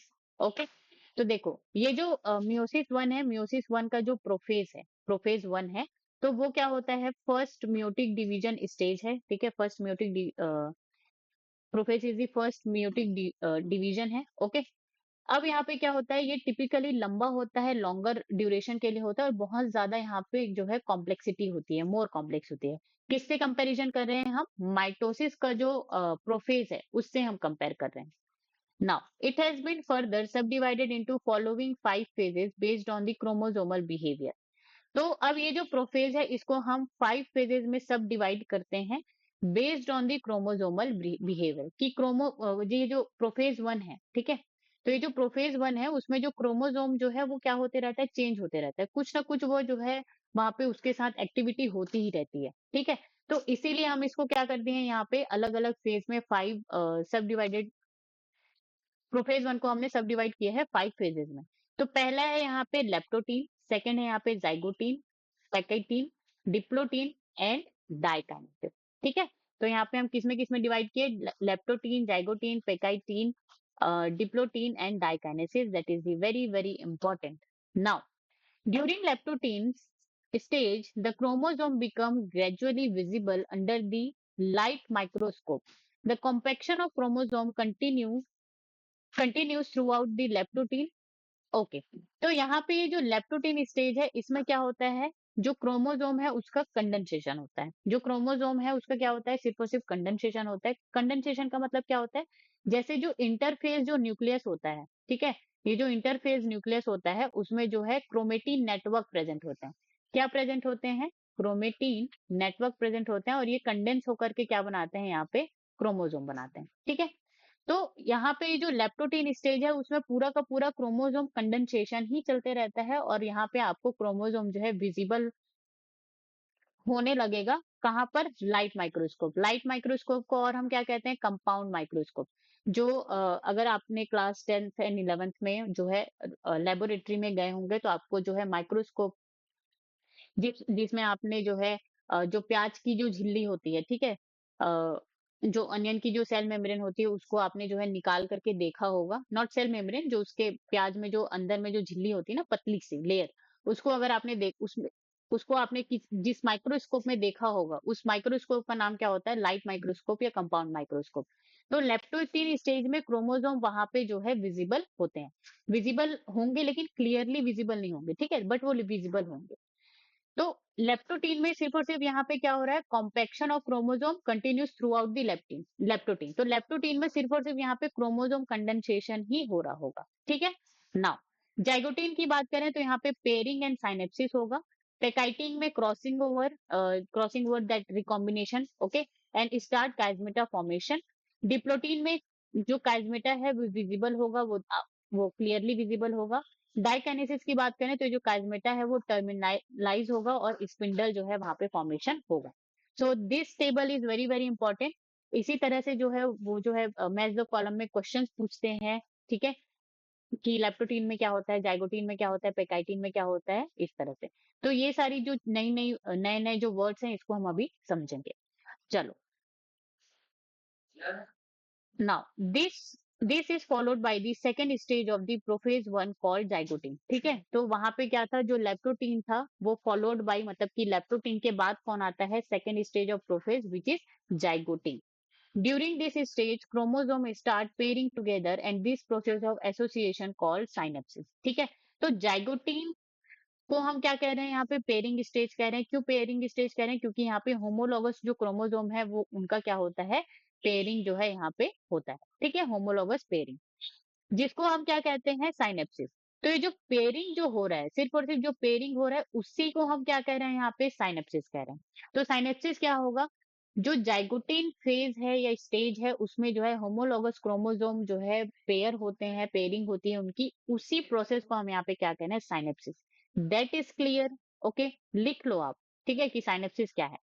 Now such paired chromosomes are called homologous chromosome. और जो chromosome जो है आपस में जिन chromosome की आपस में जो है पेयरिंग जो होती है, उसी को ही हम यहाँ पे क्या कहते हैं, होमोलॉगस क्रोमोसोम कहते हैं। ठीक है, आप जो है आप अगर आप अपने फ्रेंड को देखेंगे तो वो जो है आदतों में अगर आप देखें तो वो सिमिलर टाइप के ही होंगे। ठीक है जी, अगर आपका जो है आदत जो है अलग अलग होगा, ठीक है, तो आप जो है आप दोनों के लिए जो है फ्रेंड बनना क्या हो जाएगा, मुश्किल हो जाएगा। ठीक है, तो यहाँ पे जो सेम साइज के सेम शेप के जो क्रोमोसोम होते हैं वो आपस में पेयरिंग करते हैं, जिसको हम क्या कहते हैं, साइनेप्सिस कहते हैं।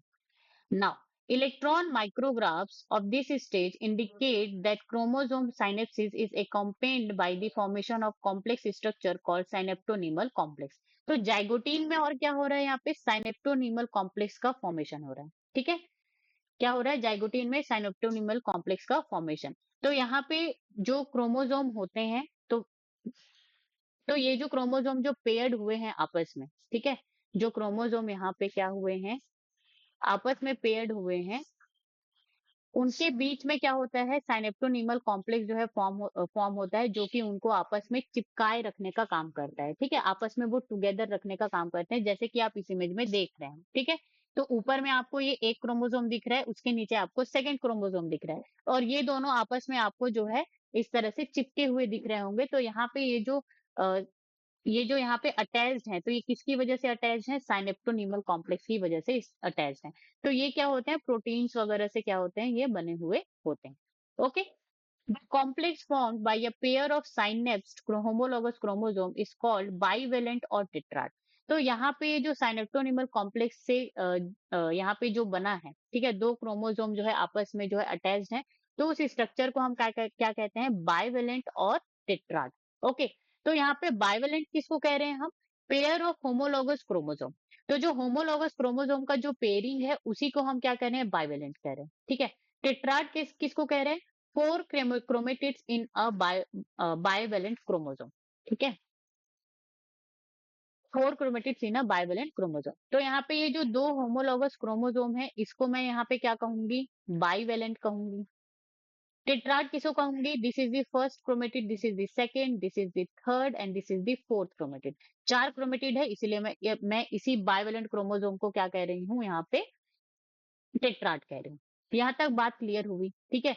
This is the very very important, आपको जो एग्जामिनर जो है यहीं पे क्या करेगा, कंफ्यूज करेगा कि बाइवेलेंट क्या है, टेट्राड क्या है।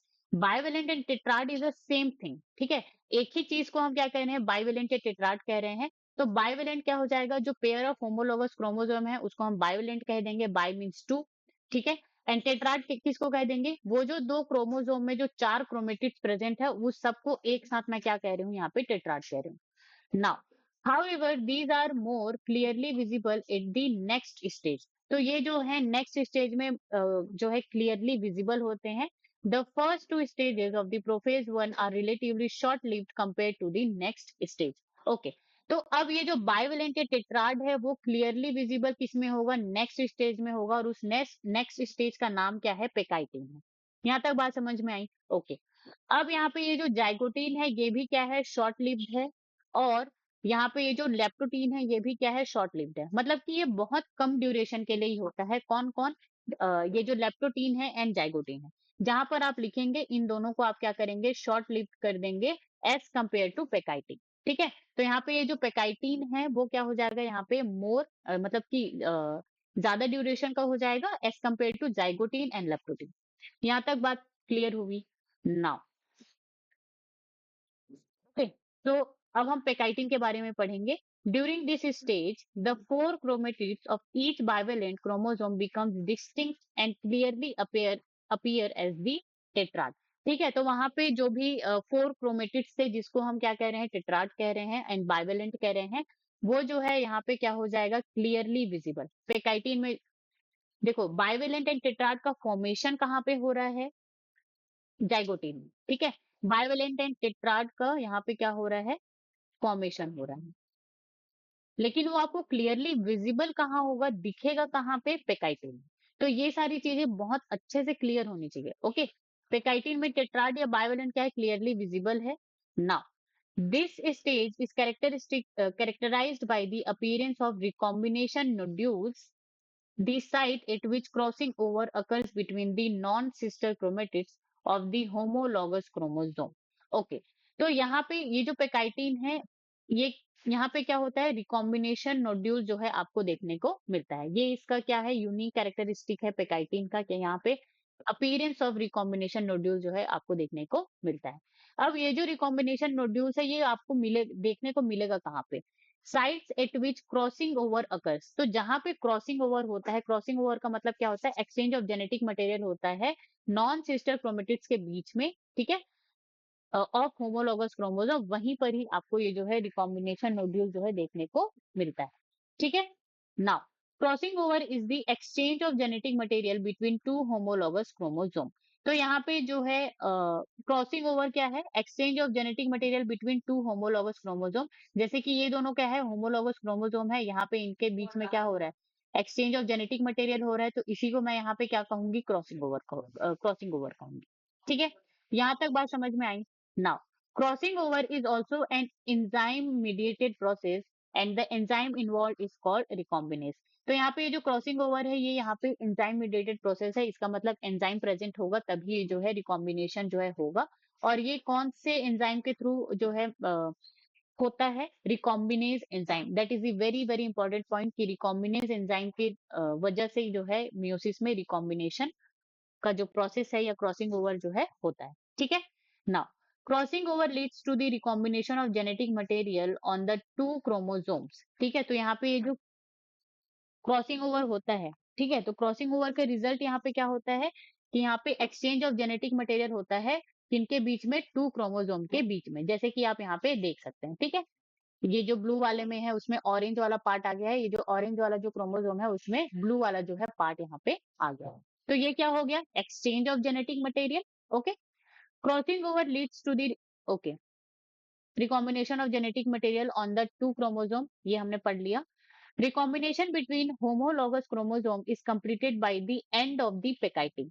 तो ये जो रिकॉम्बिनेशन का ये जो पूरा का पूरा जो प्रोसेस है वो कंप्लीट हो जाता है किसमें, पेकाइटिन में। तो रिकॉम्बिनेशन सिर्फ और सिर्फ रिकॉम्बिनेशन हो या क्रॉसिंग ओवर हो, वो सिर्फ और सिर्फ कहाँ पे हो रहा है, पेकाइटिन में हो रहा है। ठीक है, एंड ऑफ पेकाइटिन में क्रॉसिंग ओवर भी यहाँ पे क्या हो जाती है, खत्म हो जाती है। Now leaving the chromosome linked at the site of crossing over. ठीक है, तो यहाँ पे जो है, यहाँ पे इस इमेज में आपको इस तरह से अलग अलग दिखाया गया है, लेकिन ये ऐसा नहीं होता। मैं आपको इसको अच्छे से बता देती हूँ। तो जाइगोटीन में क्या हुआ था, पेकाइटिन के पहले वाले स्टेज में यहाँ पे क्रोमोसोम पेयरिंग हुए थे और यहाँ पे साइनोप्टोनीमल कॉम्प्लेक्स जो है फॉर्म हुआ था, तो वो इस तरह से क्या होते हैं, अटैच होते हैं। ठीक है, यहाँ पर भी ये इस तरह से यहाँ पे क्या है, अटैच है वो साइनोप्टोनीमल कॉम्प्लेक्स के थ्रू। अब यहाँ पे क्या हो रहा है, यहाँ पे जेनेटिक मटेरियल का एक्सचेंज हो रहा है। ओके, अब इसके बाद भी यहाँ पे ये जो है ये जो है इस तरह से क्या होते हैं, अटैच होते हैं साथ में, तभी तो वो साथ साथ रहेंगे। यहाँ तक बात समझ में आई ना। तो इसीलिए यहाँ पे लिखा है कि ये जो क्रॉसिंग ओवर है वो जो है एंड ऑफ पैकेटिन में कंप्लीट हो जाता है, लेकिन chromosome link at the site of crossing over, तो क्रॉसिंग ओवर की जगह पे जो है क्रोमोसोम अभी भी जुड़े हुए होते हैं। Okay, now the beginning of diplotene. अब हम नेक्स्ट स्टेज के बारे में पढ़ेंगे, डिप्लोटीन जो which is the fourth stage, is recognised by the dissolution of the synaptonemal complex. तो ये जो डिप्लोटीन होता है वो रिकॉग्नाइज हम करते हैं कैसे, यहाँ पे की फीचर है किस डिप्लोटीन का, dissolution of the synaptonemal complex. तो जो साइनोप्टोनीमल कॉम्प्लेक्स होता है जिसकी वजह से जो 2 होमोलोगस क्रोमोसोम अटैच होते हैं, उसका क्या होता है, यहाँ पे डिसोल्यूशन होता है। ठीक है, डिसोल्यूशन का मतलब वो हटता है। And the tendency of the recombined homologous chromosome of the bivalent to separate from each other except at the site of crossovers। ठीक है, तो यहाँ पे क्या होता है, बाइवेलेंट प्रेजेंट होगा। ठीक है, बाइवेलेंट का मतलब 2 होमोलोगस क्रोमोसोम, और ये जो 2 होमोलोगस क्रोमोसोम है, ये जो यहाँ पे 2 होमोलोगस क्रोमोसोम है, ठीक है, तो यहाँ पे तो इनका क्या है, जेनेटिक एक्सचेंज हुआ है। ठीक है, यहाँ पे इनका क्या है, जेनेटिक एक्सचेंज हुआ है, तो यहाँ पर भी वो अटैच होंगे, यहाँ पर भी ये पूरी तरह से अटैच होते हैं। तो ये जो डिप्लोटीन है इसमें क्या होगा, साइनेप्टोनीमल कॉम्प्लेक्स का क्या होगा, डिसोल्यूशन होगा, मतलब कि ये हट जाएगा। लेकिन जहां पे रिकॉम्बिनेशन हुआ रहेगा, ठीक है, रिकॉम्बिनेशन हुआ रहेगा वहां पर जो है ये अभी भी प्रेजेंट होंगे। यहां तक बात समझ में आई now, except at the sites of crossover. These except structure are called chiasmata। ठीक है, तो यहाँ पे जैसे कि आप इस इमेज में देख रहे हैं, यहाँ पे ये जो साइनेप्टोनीमल कॉम्प्लेक्स है ये पूरा का पूरा क्या हो गया, यहाँ पे हट गया है। ठीक है, लेकिन यहाँ पे आपको एक्स शेप स्ट्रक्चर आपको देखने को मिल रहा है, दिस एंड दिस। ओके, इस तरह से आपको देखने को मिल रहा है। इस साइड आपको ब्लू है, लेकिन इस साइड क्या है, पिंक है। ठीक है, इस साइड में आपका पिंक है, लेकिन यहाँ पे क्या है, ब्लू है। तो इस तरह से एक्स शेप्ड स्ट्रक्चर जो है यहाँ पे फॉर्म होता है, और उसी को हम क्या कहते हैं, काइजमेटा कहते हैं या काइजमा कहते हैं। उसको हम क्या कहते हैं, काइजमेटा या काइजमा। ठीक है, तो डिप्लोटीन में हमने क्या क्या क्या पढ़ा यहाँ पे, काइजमेटा विजिबल स्टेज। ठीक है, synaptonemal complex dissolve, homologous chromosome start separating. तो ये जो होमोलॉगस क्रोमोसोम जो है, साइनेप्टोनीमल कॉम्प्लेक्स डिसॉल्व हो गया, इसका मतलब क्या कि ये जो होमोलॉगस क्रोमोसोम है वो सेपरेट होना शुरू करेंगे। क्या करेंगे, सेपरेट होना शुरू करेंगे। क्यों, क्योंकि ये जो साइनेप्टोनीमल कॉम्प्लेक्स है वही तो इनको जोड़ करके रखा था ना। ठीक है, अब यहाँ पे कैजमेटा फॉर्मेशन या एक्स शेप्ड स्ट्रक्चर जो है क्लियरली विजिबल जो है आपको देखने को मिलता है।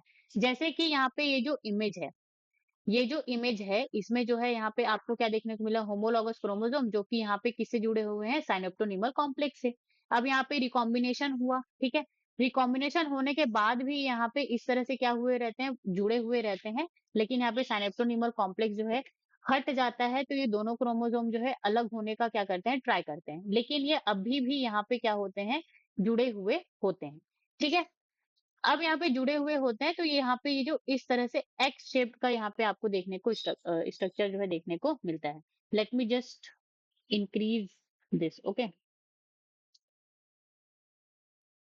मे बी अब आपको अच्छे से विजिबल होगा। ठीक है, तो यहाँ पे ये जो एक्स शेप का स्ट्रक्चर आपको दिख रहा है ना, इसी को हम क्या कहते हैं, काइज़मेटा कहते हैं। तो काइज़मेटा फॉर्मेशन जो है आपको डिप्लोटीन में देखने को मिलेगा, क्लियरली विजिबल। नाउ आगे बढ़ते हैं, important point. oocyte of some vertebrates diplotene can last for the months और ईयर। तो यहाँ पे वर्टिब्रेट्स में कौन आता है? वर्टिब्रेट्स में तो बहुत सारे ऑर्गेनिजम्स आते हैं, यहाँ पे एग्जांपल दिया गया ह्यूमंस का। तो इन ये जो oocyte है, ठीक है, oocyte वो सेल होता है जो कि एग प्रोड्यूस करता है। ओके, तो यहाँ पे ये जो oocyte है वो क्या करता है, remain human this humans oocyte may remain in this stage for years। तो डिप्लोटीन स्टेज में ये जो oocyte जो सेल है वो क्या करता है यहाँ पे आपका, फॉर ईयर्स एंड ईयर्स के लिए ये इसी स्टेज में क्या होता है, अरेस्ट हो जाता है। अरेस्ट हो जाता है का मतलब ये आगे जो है प्रोसेस नहीं करता है। ठीक है, यहाँ तक बात समझ में आई डिप्लोटीन स्टेज के बारे में कि यहाँ पे काइज़मेटा फॉर्मेशन हो रहा है, साइनेप्टोनिमल कॉम्प्लेक्स का डिसोल्यूशन हो रहा है, और कुछ जो वर्टिब्रेट्स हैं जैसे कि ह्यूमंस हो गए, तो उनका जो oocyte जो सेल होता है जो कि एग प्रोड्यूस करता है, फीमेल गैमेट प्रोड्यूस करता है, वो इसी स्टेज में क्या होता है, अरेस्ट होता है, साल या महीने भर के लिए या सालों के लिए। ठीक है, now the final stage of meiotic prophase 1 is diakinesis. अब यहाँ पे प्रोफेज 1 का फाइनल स्टेज आता है जो कि क्या है, diakinesis. This is marked by the terminalisation of chiasmata. अब ये जो डाइकाइनेसिस है इसमें क्या होता है, जो काइज़मेटा होता है उसका टर्मिनलाइजेशन होता है, मतलब कि वो भी जो है वहां पे सेपरेट होता है। During this phase of the chromosomes are fully condensed and the meiotic spindle is assembled to prepare the homologous chromosome for separation। ठीक है, तो डाइकाइनेसिस क्या है, फाइनल स्टेज है, chiasmata move towards the chromosome ends terminalisation. ठीक है, chromosome are fully condensed, तो chromosome जो है आपको फुल्ली अच्छे से देखने को मिलेंगे।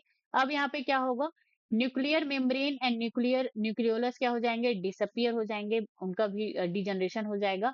And spindle fibres get ready for the metaphase. तो यहाँ पे स्पिंडल फाइबर जो है मेटाफेज में जाने के लिए क्या हो जाएंगे, प्रिपेयर्ड हो जाएंगे अच्छे से। तो यहाँ तक बात समझ में आई डाइकाइनेसिस के बारे में। Now by the end of the diakinesis the nucleolus disappear and the nuclear envelope also break down. Diakinesis represent the transition to metaphase. तो डाइकाइनेसिस क्या रिप्रेजेंट करता है कि अब जो है ये सेल जो है मेटाफेज में जाने के लिए रेडी है। क्यों? क्योंकि यहाँ पे स्पेंडल फाइबर्स बन गए हैं, न्यूक्लियर मेम्ब्रेन न्यूक्लियोलस सारे के सारे क्या हो गए हैं, डिसअपियर हो गए। ठीक है, तो काइज़मेटा का टर्मिनलाइजेशन का मतलब क्या है, यहाँ पे ये जो एक्स शेप स्ट्रक्चर है, अब ये एक्स शेप स्ट्रक्चर ना रह के क्या आप में क्या हो जाएगा, दोनों के दोनों क्रोमोसोम जो है यहाँ पे सेपरेट हो जाएंगे। क्या हो जाएंगे, दोनों के दोनों क्रोमोसोम यहाँ पे इस तरह से सेपरेट हो जाएंगे। यहाँ तक बात समझ में आई। अब तो यहाँ पे स्टेजेस ऑफ मियोटिक फेज दिया गया है। लेप्टोटीन में यहाँ पे क्या हो रहा है, न्यूक्लियर इन्वेलप जो है यहाँ पे प्रेजेंट होगा। ठीक है, क्रोमोसोम का सिर्फ और सिर्फ कंडेंसेशन हो रहा है, क्रोमेटिन से यहाँ पे क्रोमोसोम थोड़े बहुत विजिबल आपको देखने को मिलेंगे। ओके, अब जाइगोटीन में यहाँ पे क्या होगा, chromosome pairing and synapsis begins. तो क्रोमोसोम का यहाँ पे होमोलोगस क्रोमोसोम जो है पेयर होंगे, और ठीक है उसी को हम क्या कह रहे हैं, साइनेप्सिस कह रहे हैं। अब यहाँ पे साइनेप्टोनीमल कॉम्प्लेक्स के थ्रू ये दोनों यहाँ पे क्या है, दोनों के दोनों क्रोमोसोम अटैच्ड हैं। अब यहाँ पे पैकाइटिन में क्या होगा, क्रॉसिंग ओवर होगा, chromosomes are fully synapsed and crossing over begins. ठीक है, पैकाइटिन के एंड में क्रॉसिंग ओवर कंप्लीट भी हो जाती है। ओके, डिप्लोटीन की अगर हम बात करें तो साइनेप्टोनीमल कॉम्प्लेक्स स्टार्ट टू डिसअपियर। तो यहाँ पे जो साइनेप्टोनीमल कॉम्प्लेक्स है वो डिसअपियर होना स्टार्ट होता है, dissolution. And chiasmata are visible. Chiasmata मतलब कि क्या हो जाएगा, एक्स शेप स्ट्रक्चर जो है विजिबल है। नाउ डाइकाइनेसिस में क्या होता है, फर्दर क्रोमोसोम कॉन्ट्रेक्शन। तो यहाँ पे जो है ये काइज़मेटा फॉर्मेशन है उसका टर्मिनलाइजेशन होता है। ओके, नाउ और जैसे कि आप देख सकते हैं यहाँ पे जो न्यूक्लियर इन्वेलप है वो भी जो है डिसअपियर होना स्टार्ट हो गया। अब हम यहाँ पे कहाँ पे पहुंचेंगे, मेटाफेज 1 में। The bivalent chromosome align on the equatorial plate, figure 10.3. The microtubules from the opposite poles of the spindle attached to the kinetochore of the homologous chromosome। तो यहाँ पे मेटाफेज 1 का आपको स्ट्रक्चर दिया गया है। तो ये इक्वेटर लाइन, इसको हम यहाँ पे इसको हम क्या कह रहे हैं, पोल कह रहे हैं। ठीक है, ये दोनों साइड क्या है, यहाँ पे पोल है। तो ये वाला जो साइड है ये क्या हो जाएगा, इक्वेटर हो जाएगा। क्या हो जाएगा, इक्वेटर। तो ये जो मेटाफेज है, चाहे वो मियोसिस का हो या माइटोसिस का हो, तो ये जो क्रोमोसोम है ठीक है, ये जो बाइवेलेंट क्रोमोसोम है, ये आपको याद रखना है, ये जो बाइवेलेंट क्रोमोसोम है, ये जो है एक इक्वेटोरियल प्लेट पे इस तरह से अलाइन हो जाते हैं और जो माइक्रोट्यूब्यूल्स है यहाँ पे इस तरह से निकलते हैं और स्पिंडल फाइबर से उनका जो है फॉर्मेशन हो चुका होता है, जो कि क्रोमोसोम के काइनेटोकोर से क्या होते हैं, अटैच्ड होते हैं। ठीक है, काइनेटोकोर क्या होता है? क्रोमोसोम जो होता है उसमें सेंट्रोमियर प्रेजेंट होता है, सेंट्रोमियर के साइड में डिस्क शेप्ड स्ट्रक्चर प्रेजेंट होता है जिसको हम क्या कहते हैं, काइनेटोकोर कहते हैं। यहाँ तक बात समझ में आई? तो ये क्या हो गया, मेटाफेज वन।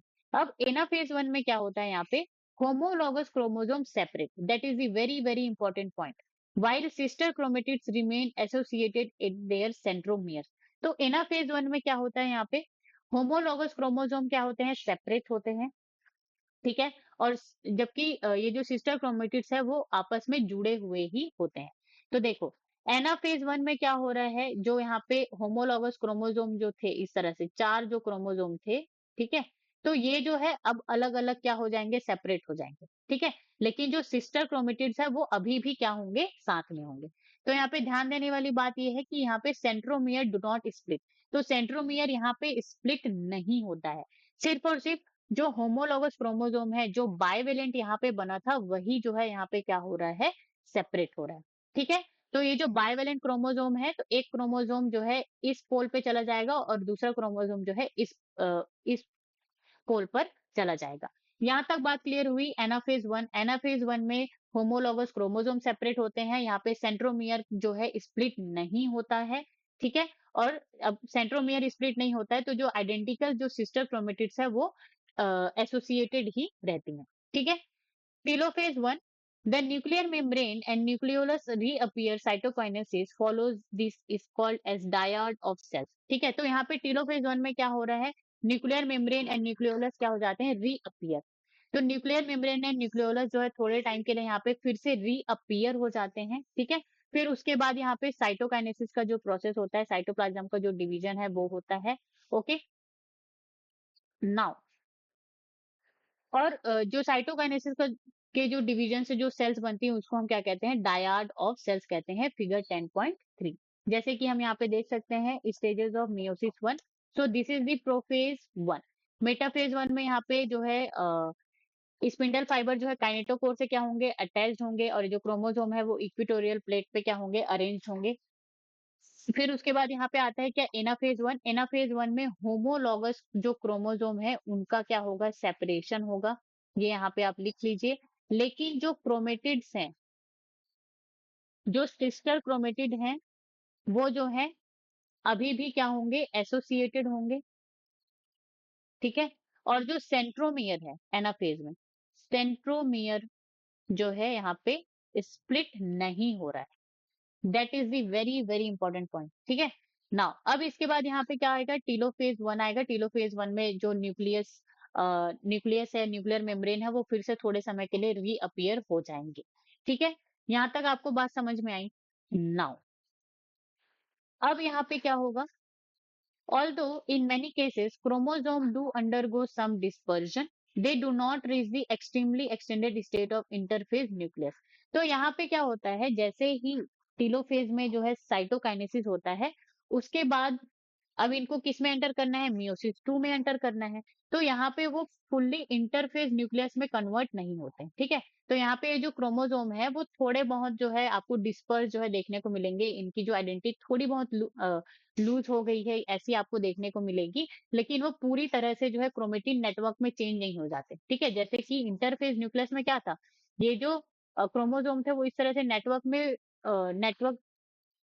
नेटवर्क में प्रेजेंट थे एज अ क्रोमेटीन, ठीक है। तो वो इस तरह से पूरे के पूरे चेंज नहीं होंगे, ठीक है, ये चीज यहाँ पे लिखी है। The stage between the two meiotic division is called interkinesis and is generally short lived. तो इंटरकाइनेसिस मैंने आपको बताया था कि दो मियोटिक डिवीजन के बीच में जो स्टेज आता है उसको हम क्या कहते हैं, interkinesis. And it is generally short lived, और ये बहुत ही थोड़े समय के लिए होता है। There is a no replication of DNA during interkinesis. तो इंटरकाइनेसिस के टाइम पे कोई भी रेप्लीकेशन ऑफ डीएनए नहीं होता है, that is the very very important point. Interkinesis is followed by prophase two, a much simpler prophase than the prophase one. तो interkinesis यहाँ पे क्या हो जाएगा, इंटरकाइनेसिस के बाद जो है प्रोफेज टू आएगा, और ये जो प्रोफेज टू है वो बहुत ही ज्यादा सिंपल होता है, as compare to prophase 1 of meiosis 1। ठीक है, तो इंटरकाइनेसिस में यहाँ पे इंटरकाइनेसिस के बारे में हम कुछ बातें देख लेते हैं। तो ये जो इंटरकाइनेसिस है इसको हम इंटरफेस सेकंड भी कहते हैं, ठीक है, क्योंकि इंटरफेस 1 में क्या होता है, वहां पे डीएनए रेप्लिकेशन होता है। फिर यहाँ पे थोड़े समय के लिए इंटरकाइनेसिस होता है, जो कि पूरा का पूरा जो है इंटरफेस न्यूक्लियस में कन्वर्ट नहीं होता, तो इसको हम इंटरफेस 2 कह देते हैं, लेकिन यहाँ पे कोई भी डीएनए रेप्लिकेशन नहीं होता है। That is the very very important point.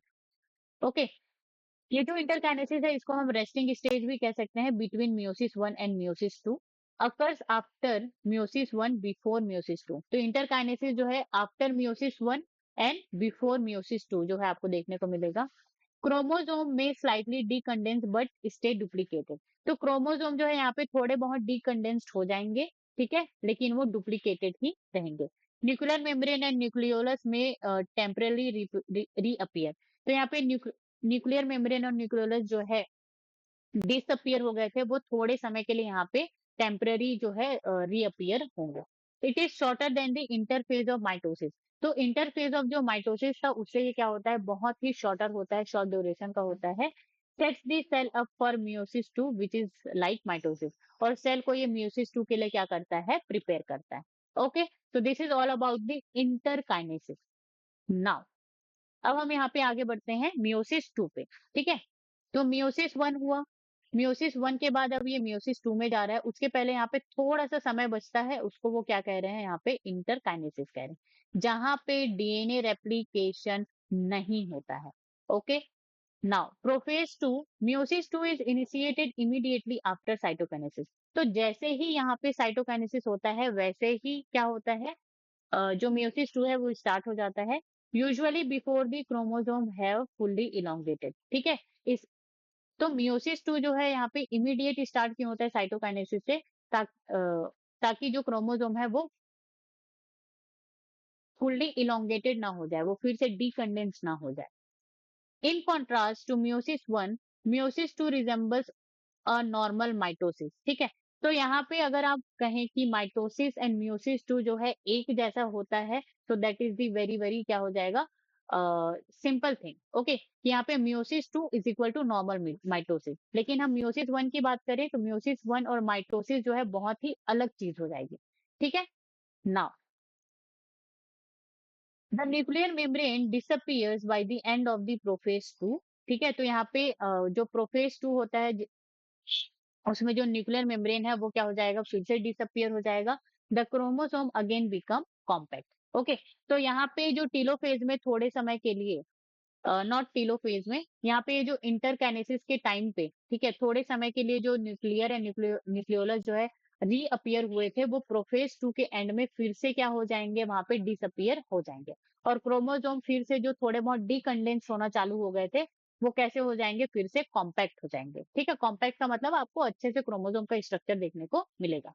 Now metaphase 2 की बात करें, at this stage the chromosomes align at the equator and the microtubules from opposite poles of the spindle get attached to the kinetochores और sister chromatids। अब यहाँ पे metaphase 2 में क्या होगा, क्रोमोसोम फिर से जो है इक्वेटर पे यहाँ पे बीच में क्या होंगे, अलाइन होंगे। ठीक है, और ये जो माइक्रोट्यूब्यूल्स और जो स्पिंडल फाइबर्स हैं जो कि अपोजिट पोल में प्रेजेंट है, वो क्या करेंगे, attach to the kinetochore of the sister chromatids. तो पहले जो है यहाँ पे इस पहले क्या था यहाँ पे, ठीक है, ये इस तरह से ये क्रोमोसोम था।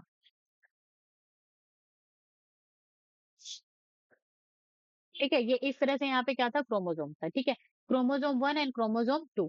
तो मियोसिस 1 में ये दोनों क्या हो गए, यहाँ पे अलग हो गए। ठीक है, मियोसिस 1 में ये दोनों यहाँ पे क्या हो गए, अलग हो गए।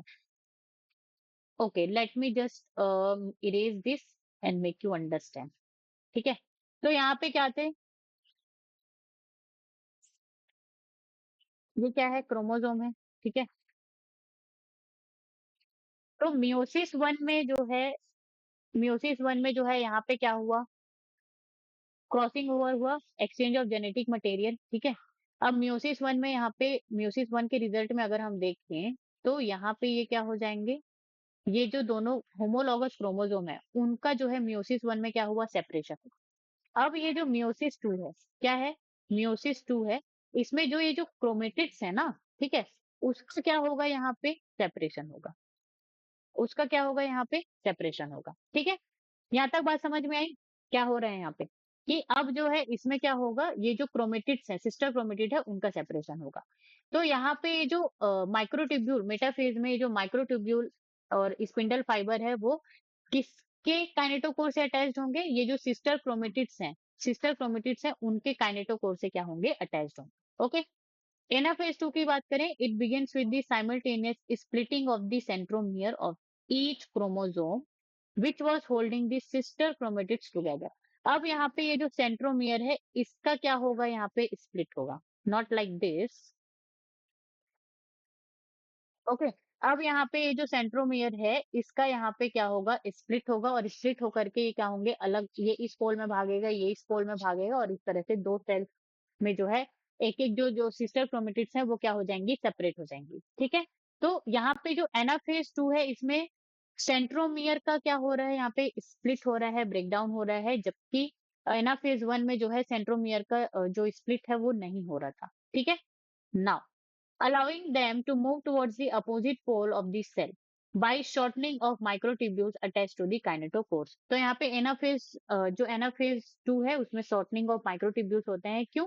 क्योंकि ये जो क्रोमेटिड्स जो हैं, जो सेपरेट हुए हैं, वो अपोजिट पोल में क्या करना शुरू करेंगे? इकट्ठा होना शुरू करेंगे। ठीक है? जैसे कि हम इस इमेज में देख सकते हैं। ओके, अब इस इमेज की अगर हम बात करें, तो ये क्या हो जाएगा? प्रोफेज 2 हो जाएगा। प्रोफेज 2 में जो है यहाँ पे आपका जो है क्रोमोसोम जो है आपको अच्छे से कंडेंस देखने को मिल रहा है। मेटाफेज 2 में ये इक्वेटर पे इस तरह से अलाइन हो जाएंगे, और ये जो माइक्रोट्यूब्यूल जो है वो काइनेटोकोर से अटैच्ड हो जाएंगे। किसके? जो सिस्टर क्रोमेटिड्स है, उनके काइनेटोकोर से। ओके, अब एनाफेज 2 में क्या होगा? यहाँ पे सेंट्रोमियर स्प्लिट, सेंट्रोमियर यहाँ पे क्या होगा? स्प्लिट हो जाएगा। ठीक है? सेंट्रोमियर स्प्लिट होगा, तो यहाँ पे ये जो क्रोमोसोम है, वो अलग हो जाएगा, नॉट क्रोमोसोम, क्रोमेटिड, और ये जो क्रोमेटिड है, वो क्या हो जाएगा? यहाँ पे अलग हो जाएगा। अब अलग हो करके ये दोनों जो है अलग अलग अपोजिट पोल में क्या करेंगे? यहाँ पे इकट्ठा होना शुरू करेंगे, मूव करना शुरू करेंगे। यहाँ तक बात समझ में आई? ओके, तो यहाँ पे जो है सेंट्रोमियर स्प्लिट हो गया, तो यहाँ पे जो है जो सिस्टर क्रोमेटिड है, वो क्या हो गए? सेपरेट हो गए। तो ये क्या हो जाएगा? एनाफेज 2। आप यहाँ पे ये जो इमेज है ना, इसमें लिख लीजिए। नाउ अब हम यहाँ पे बात करते हैं, अच्छा, शॉर्टनिंग ऑफ माइक्रोट्यूब्यूल्स। तो देखो, अगर आप यहाँ पे माइटोसिस फेज में देखें, तो यहाँ पे जो माइक्रोट्यूब्यूल्स एंड जो स्पिंडल है, ये यहाँ पे क्या दिखेंगे? लॉन्ग दिखेंगे। लेकिन एनाफेज में यही जो माइक्रोट्यूब्यूल है, ये क्या हो जाते हैं? शॉर्ट हो जाते हैं। ठीक है? चलो, नाउ टीलोफेज 2 की अगर हम बात करें, meiosis ends with the telophase 2, in which the two groups of chromosomes once again get enclosed by a nuclear envelope. ठीक है? तो यहाँ पे टीलोफेज 2 में क्या होगा? टीलोफेज 2 जैसे ही आएगा, तो उससे ही क्या हो जाएगा? यहाँ पे जो मियोसिस 2 है, वो कंप्लीट होगा। ठीक है? और यहाँ पे टू ग्रुप्स ऑफ क्रोमोसोम जो है फिर से आपको देखने को मिलेंगे, जो कि फिर से जो है न्यूक्लियर एनवलप या न्यूक्लियर मेम्ब्रेन के थ्रू इनक्लोज हो जाएंगे या घिर जाएंगे। फिर उसके बाद साइटोकाइनेसिस फॉलोज। ठीक है? टेलोफेज के बाद साइटोकाइनेसिस होगा, resulting the formation of tetrad of cells which is 4 haploid daughter cells. तो यहाँ पे क्या हो जाएगा? टेट्राड ऑफ सेल्स का फॉर्मेशन होगा। ठीक है? और वो कैसे होंगे? हैप्लॉइड होंगे। तो ये क्या है? Haploid, haploid, haploid and haploid telophase. ठीक है? प्रोफेज 2 में ये कैसा था? डिप्लॉइड था। यहाँ पर भी ये कैसा था? डिप्लॉइड था। ठीक है? एनाफेज 2 में भी ये डिप्लॉयड था, लेकिन टीलोफेज 2 में यहाँ पे ये सारे के सारे कैसे हो जाएंगे? हैप्लॉइड डॉटर डॉटर सेल्स, जिसको हम क्या कहेंगे? टेट्राड कहेंगे। क्या कहेंगे? टेट्राड कहेंगे। तो यहाँ तक बात जो है क्लियर हुई। ओके, अब हम आगे बढ़ते हैं यहाँ पे। ओके, तो यहाँ पे ये जो मियोसिस 2 है, उसको हम माइटोसिस के इक्वल रख रहे हैं। ठीक है? तो यहाँ पे मियोसिस 2 एंड माइटोसिस 2 में बहुत ज्यादा कोई फर्क नहीं है। जो प्रोसेसेस हैं, वो सारे के सारे क्या हैं? सेम है। ठीक है? Prophase, metaphase, anaphase and telophase. Difference बस इतना है कि मियोसिस 2 के एंड में, ठीक है, मियोसिस 2 के एंड में यहाँ पे जो है हैप्लॉइड सेल्स बन रही है, एंड माइटोसिस 2 के एंड में यहाँ पे क्या सेल्स बनेंगी? डिप्लॉइड सेल्स बनेंगी। बस इतना ही डिफरेंस है, बाकी कोई डिफरेंस नहीं। यहाँ तक बात समझ में आई? ओके, अब हम देखते हैं significance of meiosis. Meiosis is the mechanism by which conservation of specific chromosome number of each species is achieved across generation in sexually reproducing organism, even though the process paradoxically results in reduction of chromosome number by half. ठीक है, तो यहाँ पे जो meiosis है ये क्या करता है, across the generation of the species, जो कि सेक्सुअली रिप्रोडक्शन ऑर्गेनिज्म है, उनमें क्या करते हैं, क्रोमोसोम नंबर को क्या करते हैं, वो रीस्टोर करने का काम करते हैं। ठीक है, और यहाँ पे क्या होता है, reduction of chromosome number by half, chromosome number यहाँ पे क्या हो जाता है, हाफ हो जाता है। It is also increases the genetic variability in the population of organism from one generation to the next generation. तो generation one to generation two ये क्या करते हैं, वेरिएबिलिटी लेकर के आते हैं, जेनेटिक वेरिएबिलिटी। कैसे जेनेटिक वेरिएबिलिटी लेकर के आते हैं, क्योंकि यहाँ पे recombination, exchange of genetic material होता है। ओके, इसीलिए जो है, अगर आप ह्यूमंस में देखेंगे तो सारे ह्यूमंस आपको एक जैसे नहीं दिखेंगे। ओके, सबके सब ह्यूमंस होंगे, थोड़ी बहुत वहां पे माइनर जो है चेंजेस होती है जेनेटिक लेवल पे, और आपका जो है पूरा फेस स्ट्रक्चर, बॉडी स्ट्रक्चर जो है क्या हो जाता है, बदल जाता है। यहाँ तक बात समझ में आई। Now, variations are very important for the process of evolution. तो इवोल्यूशन के प्रोसेस के लिए वेरिएशन जो है बहुत बहुत ज्यादा क्या होता है, इंपॉर्टेंट होता है। ठीक है, इवोल्यूशन का मतलब क्या होता है, हमेशा जो है ऑर्गेनिज्म क्या करते रहता है, इन्वायरमेंट के अकॉर्डिंग एडेप्ट करते रहता है, एडेप्टेशन करते रहता है, चाहे वो प्लांट हो या एनिमल हो। ठीक है, और वो बेहतर क्या करता है, नेचर में सिलेक्ट होने के लिए, नेचर में बने रहने के लिए अपनी बॉडी को क्या करता है, मॉडिफाई करता है, चेंज करता है। तो ये किसकी, ये कब कब पॉसिबल है, जब वहां पे जो है रिकॉम्बिनेशन हो रहा है, एक्सचेंज ऑफ जेनेटिक मटेरियल हो रहा है, जिसकी वजह से वेरिएशन आ रहा है। तो ये जो वेरिएशन है, ये जो एडेप्टेशन है according to the environmental conditions, ठीक है, ये सारे के सारे किसकी वजह से होते हैं, सिर्फ और सिर्फ मियोसिस जो प्रोसेस हमारी बॉडी में होता है, या प्लांट या एनिमल जिनके भी बॉडी में होता है, इसी की वजह से ही ये क्या होता है, पॉसिबल होता है। यहाँ तक बात समझ में आई। ओके, अब हम यहाँ पे बात करेंगे किसकी, समरी की। ठीक है, summary, according to the cell theory, cells arises from pre existing cells. क्या हमने ये पढ़ा था, रुडोल्फ विर्चो ने ये सबसे पहले ये बात बताई थी, उन्होंने ओमनी सेलुला ई सेलुला नाम का एक स्लोगन भी वहां पे दिया था। ठीक है, तो ये जो सेल, ये जो नई जो सेल है, जो पुरानी सेल से आ रही है, वो कैसे आ रही है, ठीक है, तो इस प्रोसेस को हम क्या कहते हैं, यहाँ पे सेल डिवीजन। तो जो नई सेल जो है पुरानी सेल से, प्री एग्जिस्टिंग सेल से बन रही है, उस प्रोसेस को हम यहाँ पे क्या कह रहे हैं, cell division. Any sexually reproducing organism starts its life cycle from a single cell zygote। ठीक है, तो जितने भी सेक्सुअली रिप्रोडक्शन ऑर्गेनिजम्स हैं, चाहे आप ह्यूमंस को ले लीजिए, प्लांट्स को ले लीजिए, उन्होंने सबने अपना जो लाइफ साइकिल है वो कहाँ से स्टार्ट किया है, single cell zygote. Single cell zygote का मतलब क्या है, मेल से यहाँ पे क्या आया, स्पर्म आया, फीमेल से यहाँ पे क्या आया, ओ आया, ये दोनों यहाँ पे क्या हुए, फ्यूज हुए। ठीक है, फ्यूज होकर के यहाँ पे ये डिप्लॉइड सेल्स बनाया। ठीक है, अब ये क्या है, इसी को हम क्या कहते हैं, जाइगोट कहते हैं। इसी को हम क्या कहते हैं, जाइगोट। अब इसमें फर्दर जो है सेल डिवीजन होगा, मास ऑफ सेल बनेगा, जिसको हम यहाँ पे क्या कहेंगे, एम्ब्रियो कहेंगे, जिसको हम यहाँ पे क्या कहेंगे, एम्ब्रियो। फिर इस एम्ब्रियो से अब वो कौन सी, अगर वो ह्यूमन स्पीशीज का है तो वो ह्यूमन बेबी बनेगा, एलिफेंट स्पीशीज का है तो एलिफेंट बनेगा, ठीक है, प्लांट स्पीशीज का है तो वो प्लांट बनेगा। यहाँ तक बात समझ में आई। ओके, कि कैसे जो है जितने भी ऑर्गेनिजम्स है, वो सारे के सारे जो है अपना लाइफ साइकिल कहाँ से स्टार्ट करते हैं, सिंगल सेल जाइगोट से। ठीक है, now cell division does not stop with the formation of mature organism but continues throughout its life cycle. तो सेल डिवीजन जो है स्टॉप नहीं हो जाता कि अच्छा चलो अभी जो है ये ऑर्गेनिज्म मैच्योर हो गया है तो अब मैं नहीं हूँगा, नहीं, वो through out the life cycle वो जो है होते रहती है। ठीक है, the stages through which a cell passes from one division to the next is called the cell cycle। ओके, तो सेल जो है one stage two second stage क्या होता है, पास होते रहता है। ठीक है, one division two second division, interphase आता है, एमफेज आता है, फिर इंटरफेज, फिर एमफेज। तो ये जो प्रोसेस है पूरा का पूरा, इसको हम क्या कहते हैं, सेल साइकिल कहते हैं। Cell cycle is divided into two phases. First is interphase, a period of preparation of cell division। ठीक है, तो एक इंटरफेज होता है जहाँ पे सेल जो है सेल डिवीजन के लिए खुद को क्या करता है, प्रिपेयर करता है। सेकेंड होता है माइटोसिस या एम फेज, जहाँ पे actual period of cell division जो है होता है। ठीक है, now interphase is further subdivided into G1 S and G2। G1 को हम गैप वन फेज कहते हैं, एस को सिंथेसिस फेज कहते हैं, G2 को गैप टू फेज कहते हैं। G1 phase is the period when the cell grows and carried out normal metabolism। तो G1 phase में नॉर्मल मेटाबॉलिज्म आपको देखने को मिलेगा और वहां पे सेल ग्रोथ होता रहेगा। Most of the organelles duplication also occurs during this phase। तो जीवन फेज में जितने भी ऑर्गेनेल्स का जो डुप्लीकेशन होता है वो जीवन फेज में ही होता है। ठीक है, तो यहाँ पे सेल ऑर्गेनेल्स डुप्लीकेशन होंगे तभी तो ये जो 2 न्यू सेल्स बनेंगे उनमें इक्वली डिस्ट्रीब्यूटेड होंगे ना। ठीक है, यहाँ तक बात समझ में आई?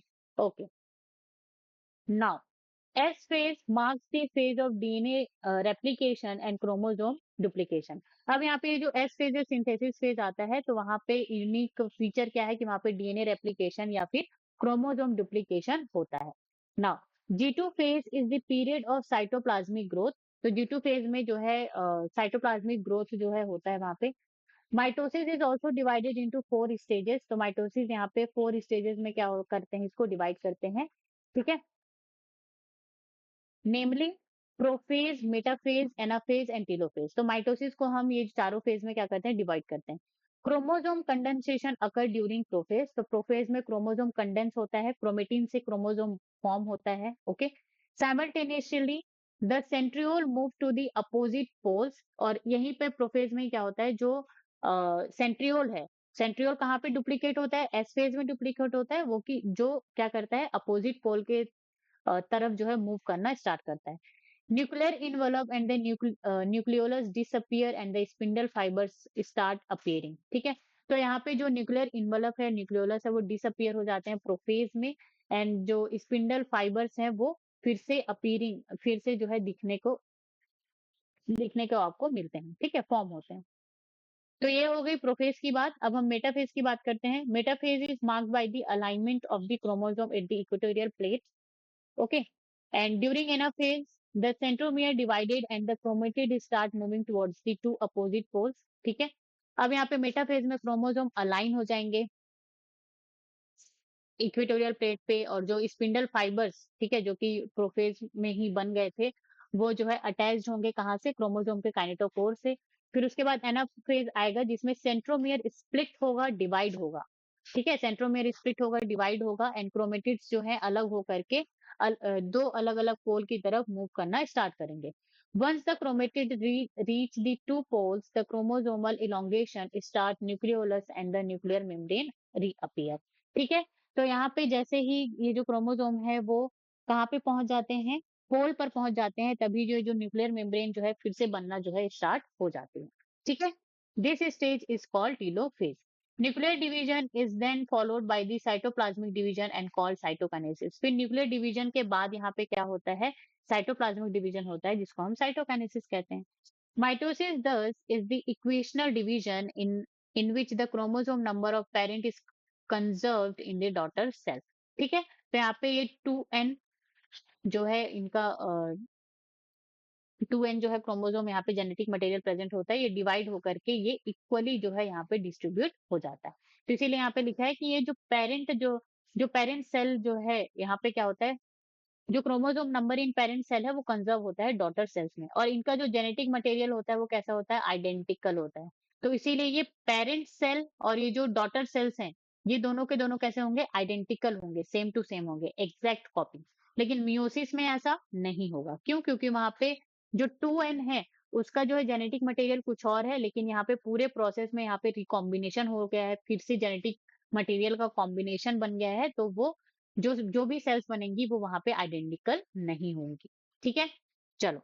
इन contrast to mitosis, meiosis occurs in diploid cells. Okay, diploid cell में होती हैं, which are distinct to form gametes. और ये जो डिप्लॉइड सेल्स क्या करती हैं, गैमेट्स बनाती हैं।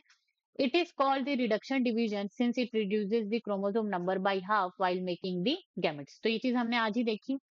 In sexual reproduction, when the two gametes fuse, the chromosome number is restored the value in the parent. ठीक है, तो ये जो सेक्सुअल रिप्रोडक्शन होता है जिसमें 2 गैमेट जो है आपस में क्या होते हैं, फ्यूज होते हैं, फिर उसके बाद यहाँ पे क्या होता है, क्रोमोसोम नंबर जो है रीस्टोर हो जाता है। जैसे यहाँ पे क्या हुआ, 2n डिप्लॉइड सेल था, इसमें मियोसिस हुआ, मियोसिस होकर के यहाँ पे 4 जो सेल्स, ठीक है, ये बने हैप्लॉइड हैप्लॉइड हैप्लॉइड हैप्लॉइड। ठीक है, तो इसी तरह से मेल में भी बनेंगे मेल गैमीट, एंड फीमेल में भी बनेंगे फीमेल गैमीट। तो यहाँ पे ये एन हैप्लॉइड हैप्लॉइड सेल है, ये आपस में फ्यूज होंगे, फर्टिलाइजेशन होगा, फिर से यहाँ पे क्या हो जाएगा, डिप्लॉइड सेल का फॉर्मेशन हो जाएगा। तो इसीलिए यहाँ पे लिखा है कि ये जो सेक्सुअल रिप्रोडक्शन होता है जिसमें 2 गैमीट जो है फ्यूज होकर के क्रोमोसोम नंबर्स को क्या करते हैं, फिर से रीस्टोर करते हैं। ठीक है, to the value in the parent. यहाँ तक बात समझ में आई? Now, meiosis is divided into two phases, meiosis 1 and meiosis 2. In the first meiotic division, the homologous chromosome pair to form bivalents and undergo crossing over. तो यहाँ पे meiosis 1 में first meiotic division में क्या होता है, होमोलॉगस क्रोमोसोम जो है उनकी जो है पेयरिंग होती है एंड बाइवेलेंट फॉर्म करते हैं और इसी में टेट्राड होता है, फोर क्रोमेटिड्स होते हैं और ये क्या करते हैं, क्रॉसिंग ओवर इनके बीच में होती है। यहाँ तक बात समझ में आई? Now meiosis 1 has long prophase.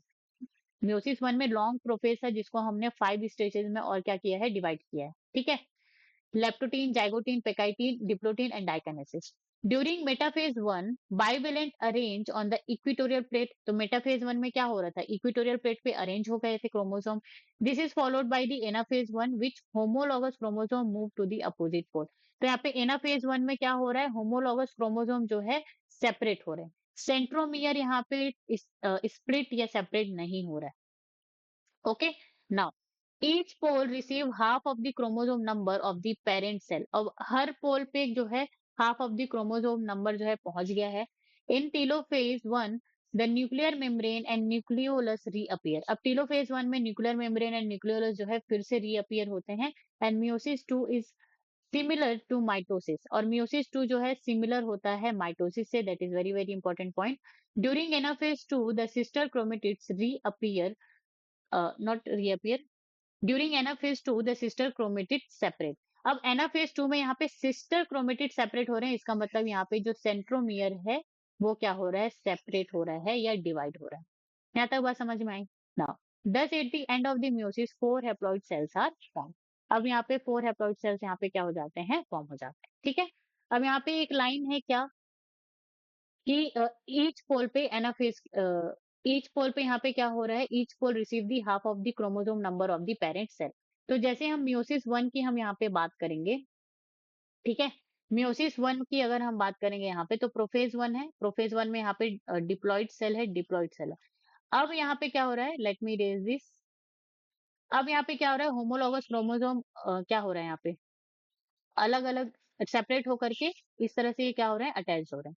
तो यहाँ पे ये जो पोर्शन है यहाँ पे हैप्लॉइड हाफ क्रोमोसोम जो है, हाफ नंबर ऑफ क्रोमोसोम और यहाँ पे हाफ नंबर, मतलब कि यहाँ पे 23 क्रोमोसोम है और यहाँ पे कितने हैं, 23 क्रोमोसोम। यहाँ तक बात समझ में आई? ओके, अब यहाँ पे ये जो सेल है, ये जो सेल है ये टीलोफेज 1 का ये जो सेल है ये कैसा हो जाएगा, हैप्लॉइड हो जाएगा और ये भी कैसा हो जाएगा, हैप्लॉइड हो जाएगा। यहाँ तक बात समझ में आई? अब ये जो टीलोफेज है ये आपस में यहाँ पे डिवाइड होंगे मियोसिस 2 में, तो ये भी हैप्लॉइड, हैप्लॉइड और ये भी यहाँ पे क्या बनाएगा, हैप्लॉइड एंड हैप्लॉइड। यहाँ तक बात समझ में आई? ठीक है, तो यहाँ पे हम क्या कह सकते हैं, सबसे पहले यहाँ पे क्या है, डिप्लॉइड सेल है। डिप्लॉइड सेल में यहाँ पे क्या हुआ, मियोसिस 1 हुआ। अब मियोसिस 1 हुआ तो यहाँ पे ये कैसे हो जाएंगे, हैप्लॉइड सेल्स हो जाएंगी। ठीक है, अब मियोसिस 2 जब आएगा, मियोसिस 2 जब आएगा यहाँ पे तो ये क्या हो जाएंगे, फिर से ये हैप्लॉइड, हैप्लॉइड एंड हैप्लॉइड। यहाँ तक बात समझ में आई? क्या मैंने यहाँ पे आपको, लेट मी, ओके ओके, तो मैंने आपको यहाँ पे क्या बता दिया है, यहाँ पे करेक्ट इन्फॉर्मेशन नहीं दी है। यहाँ पे क्या हो जाएगा, जो डिप्लॉइड सेल्स हैं, क्या है यहाँ पे, जो डिप्लॉइड सेल है इसमें मियोसिस 1 होगा तो ये क्या करेंगी, यहाँ पे डिप्लॉइड सेल प्रोड्यूस नहीं करेंगी, हैप्लॉइड सेल प्रोड्यूस करेंगी। ठीक है, फिर उसके बाद ये जो हैप्लॉइड सेल है यहाँ पे ये जो है आपस में हैप्लॉइड जो है सेल प्रोड्यूस करेंगी। तो इस चीज को आप क्या कर लेंगे, यहाँ पे करेक्शन कर लेंगे। ओके, सो यहाँ पे ये जो यहाँ पे ये इमेज नहीं होगा, यहाँ पे ये वाला जो है इमेज होगा। ओके, यहाँ तक बात समझ में आई? ओके, तो आज जो है यहीं तक जो है हम अपना जो है क्लास खत्म करते हैं। आज का ये जो हमारा चैप्टर है, चैप्टर 10 जो है हमारा यहाँ पे क्या हो गया है, कंप्लीट हो गया है। So thank you so much guys for the watching. अगर आपको वीडियो अच्छी लगी हो तो लाइक कीजिए, कमेंट कीजिए, शेयर कीजिए और अगर आपको कोई भी डाउट हो तो आप जरूर से मुझे कमेंट सेक्शन में बताइए, मैं जरूर से क्लियर करूंगी। And stay tune on get science Sarla YouTube channel.